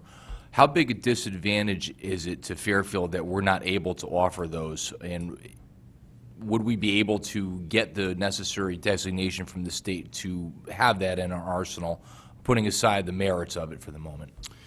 Well, the town could pass an ordinance and offer that. There is enabling legislation to the state level that you could do that. I don't know. Typically, in my experience, it's icing on the cake. It's not what drives those location decisions. Certainly, it is a question that's asked, especially by site location consultants, large corporate entities. They're looking for whatever you can get from the community. In most cases, we're just basically providing the assistance through not only identifying an appropriate site, but guidance through the land review and permitting process. And that's what we can offer. If they're coming from out of state, or there's a potential that they might move out of state, we'll certainly work with our partners at the state level and with utility companies to see what incentives they can offer, part of the First Five initiative or whatever else is out there. But as you mentioned, seems to be a focus on Stamford in particular with some of those projects. Shocking. Shocking. Mrs. McCarthy. Thank you, Mr. Chairman, and thank you, Mr. Barnhart, for all the hats you wear and all the work that you do for the town. The question is, big surprise about technology and the website. You're working, I believe, with Kathleen Griffin. Yes. In the First Selectman's office, and my question is about your write-up. It says you're focused on upgrading your portion of the town's website. Is that assuming that the town website is upgraded, is part one, and part two is, are the funds required for that included in your budget or is part of the IT budget? We've completed our write-up for the overall upgrade of the town's website. We were asked to make whatever revisions we thought were appropriate in terms of providing a revised layout and how that would look. So we've provided that information to Kathleen and to Mary Uck. It's my understanding that that is budgeted elsewhere, not in my budget. I'm not sure what the timetable is for that, but certainly from our perspective, speaking strictly from the Economic Development Commission's perspective, some communities do approach this a little bit differently in that the EDC has a separate but affiliated website that serves as the marketing tool, marketing arm for the community. And that's certainly an option that we might want to explore. again, I think there's, from what I've seen with the proposed layout, I think it will address a lot of the issues. It still provides the content that we're looking for, but it does provide, it's much cleaner and provides, it's very accessible. So I think that it will accomplish our goals so that we're prepared to work as part of this overall plan. Okay, so you're satisfied with that. Where is that, through you, Mr. Chairman, to, I guess, Ms. Gardner or Mr. Mayor? Can you remind me where that funding is for Mr. Barnhart to be able to improve his ability to communicate with consultants, businesses, attract folks? Website improvement. If we had to fund it out of our budget, it would come out of the fees and professional services line. And, you know, typically, what we try to do is, if we have to do anything along those lines, we try to use those funds very judiciously and leverage in-house resources to the maximum extent possible. Right. You're saying if. Is there any designated funding for, you know, forgive me if I'm forgetting an earlier conversation. Is there any other designated funding anywhere else in the budget for website improvement? I thought it was doing this year. Yeah, I think I'm not quite sure what you're referring to, but we do have the website, town website under development, and that is budgeted in IT. Okay. Put it that is, I through. couldn't remember. That's different than, and economic development has a page on that that's much more functional than what's currently available. So that'll provide an improvement overall from that standpoint. Yeah, Mr. DeWitt, and then Okay. Mr. DeWitt? Thank you. Nice segue into fees and professional services, because last year, we bumped up this budget, and for, and I quote, special events planning, $10,000. So this year, you've spent just about $5,000. Well, with $1,000 encumbered, okay. So you haven't used that $10,000 of special events, so why should we keep that number constant through FY14? Well, part of it is, you know, we did use some of those funds towards the Restaurant Week initiative, but we were able to secure sponsorship to defray some of the costs. So the idea behind that was to provide some seed capital, if you will, to start various initiatives focused on the business community. And Restaurant Week was one example of that. We are currently working with you know, a merchants group to see if we can provide other type promotional events, focused specifically on the downtown, but we'll look at other areas as well. And I think, you know, the thought process was, in terms of keeping continued funding, that this was to provide some, again, seed capital, if you will, for the town's 375th anniversary celebration, which would be in 2014. So, again, we do our best to use those funds judiciously where we can. We try to secure corporate sponsorship to defray those costs, and I think we'll continue to do that. So, but that's what that funding, and that's why we asked for level funding to provide some funds or set aside some funds for that anniversary event. Yeah, if I might expand on that, I mean, Mark's being a little modest here. We had budgeted that money to kick off Restaurant Week for the first time, not being sure on a first-time event what we'd be able to do, and Mark having some limited time at that. He did a phenomenal job. He spent all the money. However, he did an exceptional job in getting sponsorship, so we were able to use some of the sponsorship funds to do that. Going into the next year, the number one request we got, or feedback item from restaurant participants, was how soon can we do the next one? So the goal this year, and again, Mark exceeded all expectations last year by signing up 34 restaurants in that. That's not every restaurant in town, but it's virtually every restaurant in town. The idea this year is to expand it even further, include, as Mark mentioned, merchants, retail establishments. We're really trying to give something back to the business community as part of that and kind of help them promote business. So we're looking at kind of growing that piece each time, leading up to 2014, and trying to tie that into the 375th anniversary of the town. Thank you. Mr. Stone? By the way, Restaurant Week was fantastic. I might have missed this, but when will these websites, or the website, be improved? I mean, is it next couple of weeks, next couple of months? It's targeted for July. Okay. Any other questions, comments, board members? Mr. Walsh? Mark, to continue a theme I've been having, if we were to have to affect to touch your budget and reduce it in some way, what would be the area that you would see that would have an effect first?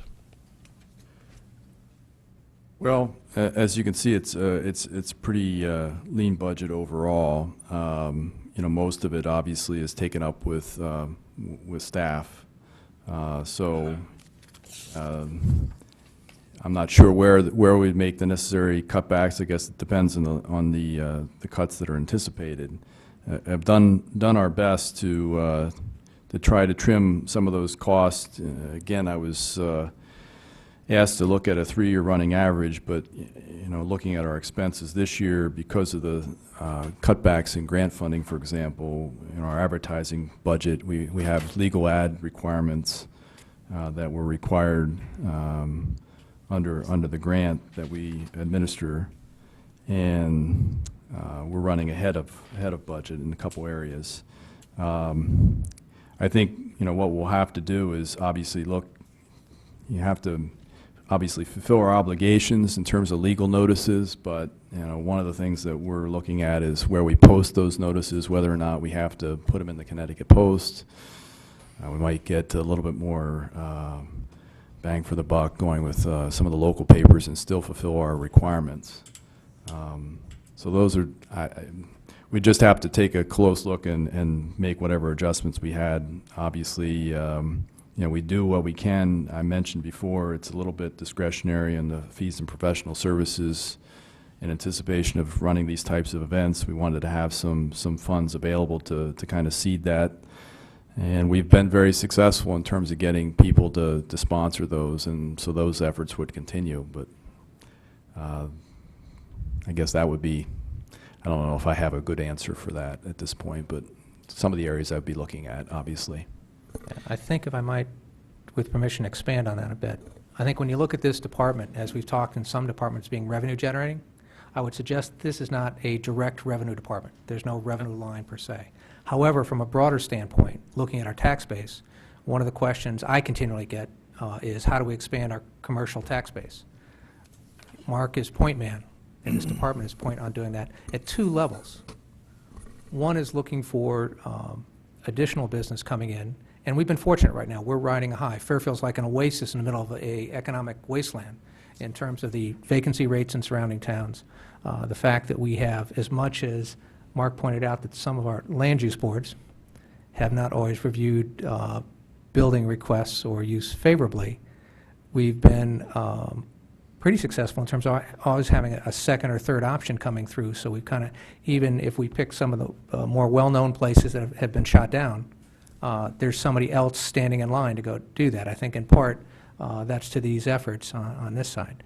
I think that from a marketing standpoint or in a private sector business, it's easy to cut marketing dollars because you don't see any direct payment today. I would argue that from a long run, a few years down the road, we want to keep Fairfield at the forefront. We want to keep our commercial tax base in place.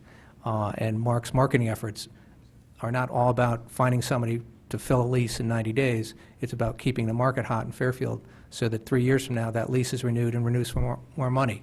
As this board inquired, our commercial tax base is not just based on like the residential market, based on comps.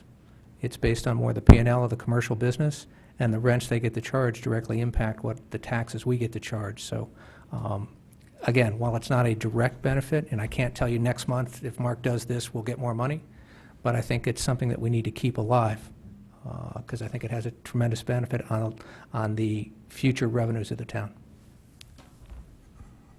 I actually 100% agree with you, Mr. Tetro, and I think things like this Restaurant Week has been a great thing. I think it's You know, we've been lucky enough that our commercial base has expanded to some degree with the restaurants that have come into this town over the last 5 to 6 years. To some extent, I would probably almost support an expansion of Mark's department so that we would do actually more economic development, because I see Mark's department as being a lot of community development and some economic development. But this train station needs to get off the ground.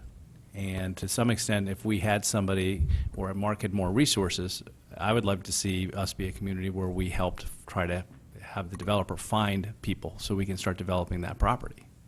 I mean, so, you know, I would be one to suggest that we should expand the department to some degree for economic development. These restaurants need help, just like the work that you've been doing, and there's other businesses in town that need help. We have been lucky. We have been that oasis. There's other towns like Westport that are jealous that they don't have their number of restaurants, and they've, you know, they're trying to slowly build it back. But I have plenty of clients here who just can't even find the properties. There's more restaurants that want to come here. That's true. I mean, that's the biggest problem. I mean, you know, I have clients who come in from all over. They're looking for restaurant properties and cannot find them, or we can't get, you know, zoning approval for parking variances and stuff like that. So I'm happy that Mark's doing what he's doing. You know, I would love to see us get more involved in helping to find a tenant for the property, because it's just, at its current rate, it might be another 10 years. You know, because I don't see the developer really trying to push this, and he's not building unless people come. And you know, we need to, these tax revenues have been promised by this developer for over 10 years. And we've put up more than our fair share to that property. And we're stalled, again, based on the economy, based on all sorts of things. But I also would support tax benefits for that property if, and I understand, you know this business better than I do, Mark, you know, and maybe that is just icing on the cake. Those tax benefits at the end, trying to squeeze some last things from the community or something else like that. But something's got to be done over there. I mean, it's just we're waiting and we're waiting and we're waiting, and there's other, it's holding up the development of Commerce Drive because people are waiting for the train station to come in with, you know, the businesses and things like that. And so I would support anything you could do with that. Don't misunderstand me. Tax abatements can be helpful because they are a tool that people in my business use to entice folks. Generally, though, there are larger economic drivers that affect business bottom line more so than the abatement itself, but it can be a useful tool. We obviously recognize we have limited resources here, as do many departments. What we think we do best is to try to partner with folks, whether that be commercial, within the commercial brokerage area, or the property owners themselves. Typically, you're not going to find anyone more motivated than the property owner or the commercial broker that's going to get a commission based on finding a tenant to find businesses. And what we try to do is amplify the work that they're doing. We all work kind of as a team to try to realize some of our economic development goals. But you know, Fairfield Metro Center is obviously very key. It would significantly increase the office market here in town. Is there money in? Sorry, just to add on to that, if I might. The other big piece of property is the Exide site. And we've been working with the state and with concerned citizens here, as well as our Shellfish Harbor Management and Conservation Commissions, to finish the plan for Mill River and get that cleaned up. Once that's done, we've got a developer who's ready to start developing tomorrow. He's got the financing, he's ready to go. I think the challenge, certainly at the Metro Center, has been pointed out, is the financial constraints on the developer in terms of moving forward with that. So while we're doing everything we can there's certain business constraints that make that tougher to do than just the Exide property. Thank you. Any other questions, comments from board members? Was there money in last year's budget for this website, your website redesign? I think we have set aside, as I said before, fees and professional services would be the likely source to do some website improvements. So we became aware of the fact that the town was going to go through a a comprehensive update of the entire town website, so we're working Can we just check and in see that if there were regard. fees in last year's budget and come back to us with that answer? Sure. And how much money's left in that line item Yeah. to be able to be spent on it? Well, And we can we've follow only, up with as that. we've only spent, as was indicated earlier in the response, about maybe a third of the amount, right? Let's just follow up So- with it. I want to be deference to the lateness of the hour. Any other questions? No other questions? Okay. Anybody in the public? Does anybody have a comment? All right, back to the boards. Mr. Barnhart, thank you. Thank you. All right. Last item of the night is the Harbor Management Commission at $24,000. The budget is exactly flat year over year. Good evening, and my apologies for you having to wait No problem. all night. Yeah, you're a good liar. You guys are You're a here. good sport. I'm Nelson North, and I'm on the Harbor Management Commission. Mary Van Cana, who you usually see, is away. Yes, thank you. Do you have anything you'd like to say? No, it's a flat budget. You know the projects we've got going on down there, and we're moving forward, and don't see any need for any additional funding. So we're running a flat line. Thank you, sir. Are there any questions or comments from board members? Mrs. McCarthy-Vehy. Thank you, Mr. Chairman, and thank you, because I know that you had a 4:30 meeting today at Town Hall of your body, so thanks for double duty. Great. Any other questions, comments? Mr. Walsh? If we were to make a cut to your budget for some reason, because we're trying to keep their tax rate more affordable, what would be the area that would, obviously, if you come out of fees and professional services? No. No? No. We need those fees and professional services because that's for expertise that we do not have in-house. And if we're to go forward with, for instance, everything from the, looking at the Mill River cleanup to the ongoing sand management plan, which we've had going with the DEP for some time now, and the Lower Wharf work, we need outside professionals to do everything from hydrographic studies to bentic studies. We don't have that expertise in-house. So where would it come out of? Say we cut, say. Well, I would probably end up taking notes at the next meeting, and that would save on some secretarial fees, but otherwise, as you can see, it's a pretty lean budget. It's a $24,000 budget. And there's, no salaries, secretary and whatnot. Okay. All right. Any other questions, comments, concerns? Mr. DeWitt? Quick question on fees and professional services. I have Sure. the details. Yeah. I won't go into them. It seems like a lot of things going on, right? Yeah. And at the bottom, you say, costs not met by the budget will be against the harbor management revolving account. Correct. We have a $96,000 revolving account. I think that's mentioned in the last paragraph of the narrative under highlights and goals. So you think, and again, there's quite a few projects in here I won't go into, but you think these are all executable this year? 12,000 for Jeffrey Stedham and Coastal Environmental Services and? Yeah. I mean, these projects aren't going to get completed this year. I wish they were. I mean, we're going to be doing some, it appears we're going to be able to do some sand removal in October. The storms didn't help you out with sand removal, I guess, huh? No. No. The answer is no. They did at Penfield, right? Just the reverse. That's Okay. what, that's we're the- going to have to the- dredge the harbor to remove some of the sand that has been carried in there. Just to give you an easy number, the channel of the harbor at the lower wharf used to be 75 feet across. It used to be 100, but then we negotiate with the DEP down to 75. It's now down to 50 feet wide, 50 feet at mean low water with a depth of 9 feet.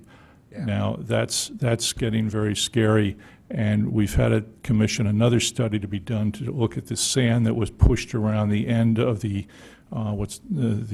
breakwater beacon on the east side of the harbor from Sandy. We know how much sand came over the dune, we're looking to see how much more is pushed into the water, and it's a living thing.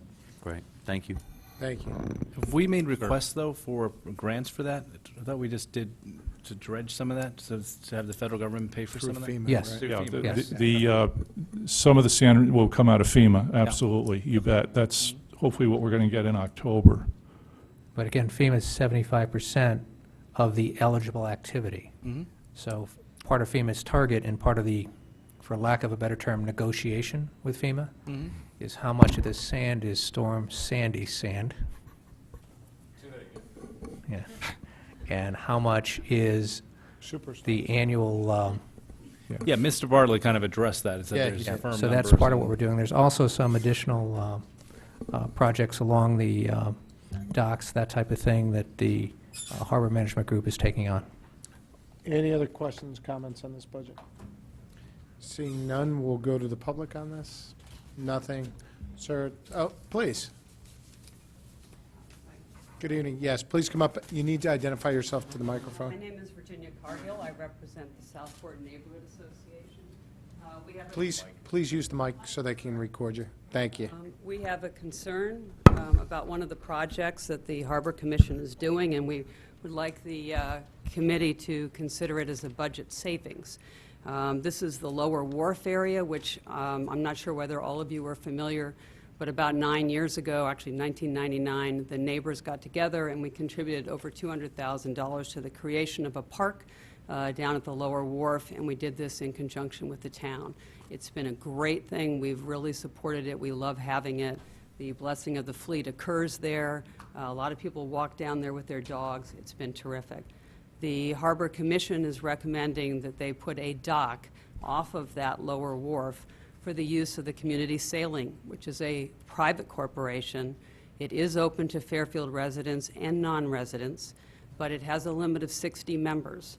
And they want to put a dock there, moving it from what's currently already happily situated at Ye Olde Yacht Yard with a ramp and light and security, and move it over to the park that has no security and has no lighting, and in fact has a lot of people using the area. So we have tried to work with them for the last year and a half or more to try to convince them that this isn't necessary, and it's perfectly happy where it is, but it continues to be one of their budget items, and we would like this committee to consider saving the taxpayers probably $40,000 to $50,000 that they will put into doing this unnecessary act. Thank you. Thank you very much, ma'am, for your comments and for the document. We obviously just got this document. Allow our board the opportunity to review it. Mr. Tetro, if you would speak to this at a future meeting so we can understand what the plans are. I see that this is something that in the write-up is earmarked for the revolving fund, which is not something that comes out of the operating budget, but is a Correct. separate fund under your administration, Correct. correct? So I'd like to understand, I think probably we would all like to understand a little bit more about this and see how it impacts the operating budget. Okay, thank you. Is that okay with everybody? That's fine. Any other questions, comments, concerns? Seeing none, thank you very much, sir. Thank you. Thank you, ma'am, for your comments. We did have some follow-up items that were distributed to the board. I would ask that we review those items and come back to them. We'd be able to ask comments on them at a later meeting. And I would respectfully ask all of the board, as well as the Board of Selectmen, to start reviewing, if you haven't already, all the follow-up items so we can lay those out and finalize those before the budget process. Just a programming note, this year, at least in my opinion, more than other years, there's been a great amount of email with all different sides represented. Don't cut the budget, we can't sustain this, we must sustain this. All comments are greatly appreciated. I know from talking to my colleagues that those comments are read and taken into consideration by everyone who's trying to keep an open mind throughout this budget process. I will comment that it has been very difficult, however, given the volume, to respond to each and every email. So on behalf of myself and my colleagues, I would like to say that if we do not have the opportunity to respond to each and every one, please do not take that as a sign that we haven't read them or are not paying attention to what the constituents are saying. There's just only so many hours in the day, and with a lot of work we have to do in this budget process, as well as our day-to-day lives, it's pretty difficult to respond to each and every email, and I'd ask for the public's understanding of that, and to that extent, keep them coming because they are being read. So, does anybody have anything they'd like to say on that matter? All right, Mrs. McCarthy-Vahey. Thank you, Mr. Chairman, and again, thank you for that, and I would echo that. I also appreciate those who are able to present positions that are readable and civil in their tone, and I always am encouraging, as I did at this board, did get a chance to go to that talk, Saving Civility, so again, appreciate that both here at this level and also in our emails. Thank you. Do I have a motion? Oh, sure, please, Mr. Stone. On Saturday, do we know, are we all going to be there? I mean, I'm going to be there, but, and I know you will. We have not taken attendance yet. I know that the vast majority of us, I think, plan on being there, and I hope that is the case. Yeah, exactly. I have to bring the coffee and so I have to be there. Mr. DeWitt. Thank you, Mr. Brown. Quick question on these. These are very helpful, but there's still quite a few that are missing. Do we know when we're going to get the rest of those? I'm sorry, the follow-up items? The follow-up items. I do know that the financial team is working diligently on all the follow-up items. They've been putting them together in packages and forwarding them out. Mr. Mayor, do you have anything to add to that, or you'll get them out as soon as possible? Everything you said is exactly corr't. So we'll get them out as soon as we possibly can, or rather, I don't do much on that score. Mr. Mayor and his team will do that. So, anything else? Seeing none, do I have a motion? Mr. Polito, do I have a second? Mr. Stone, all in favor of adjournment? All opposed? We're done, everybody. Thank you very much.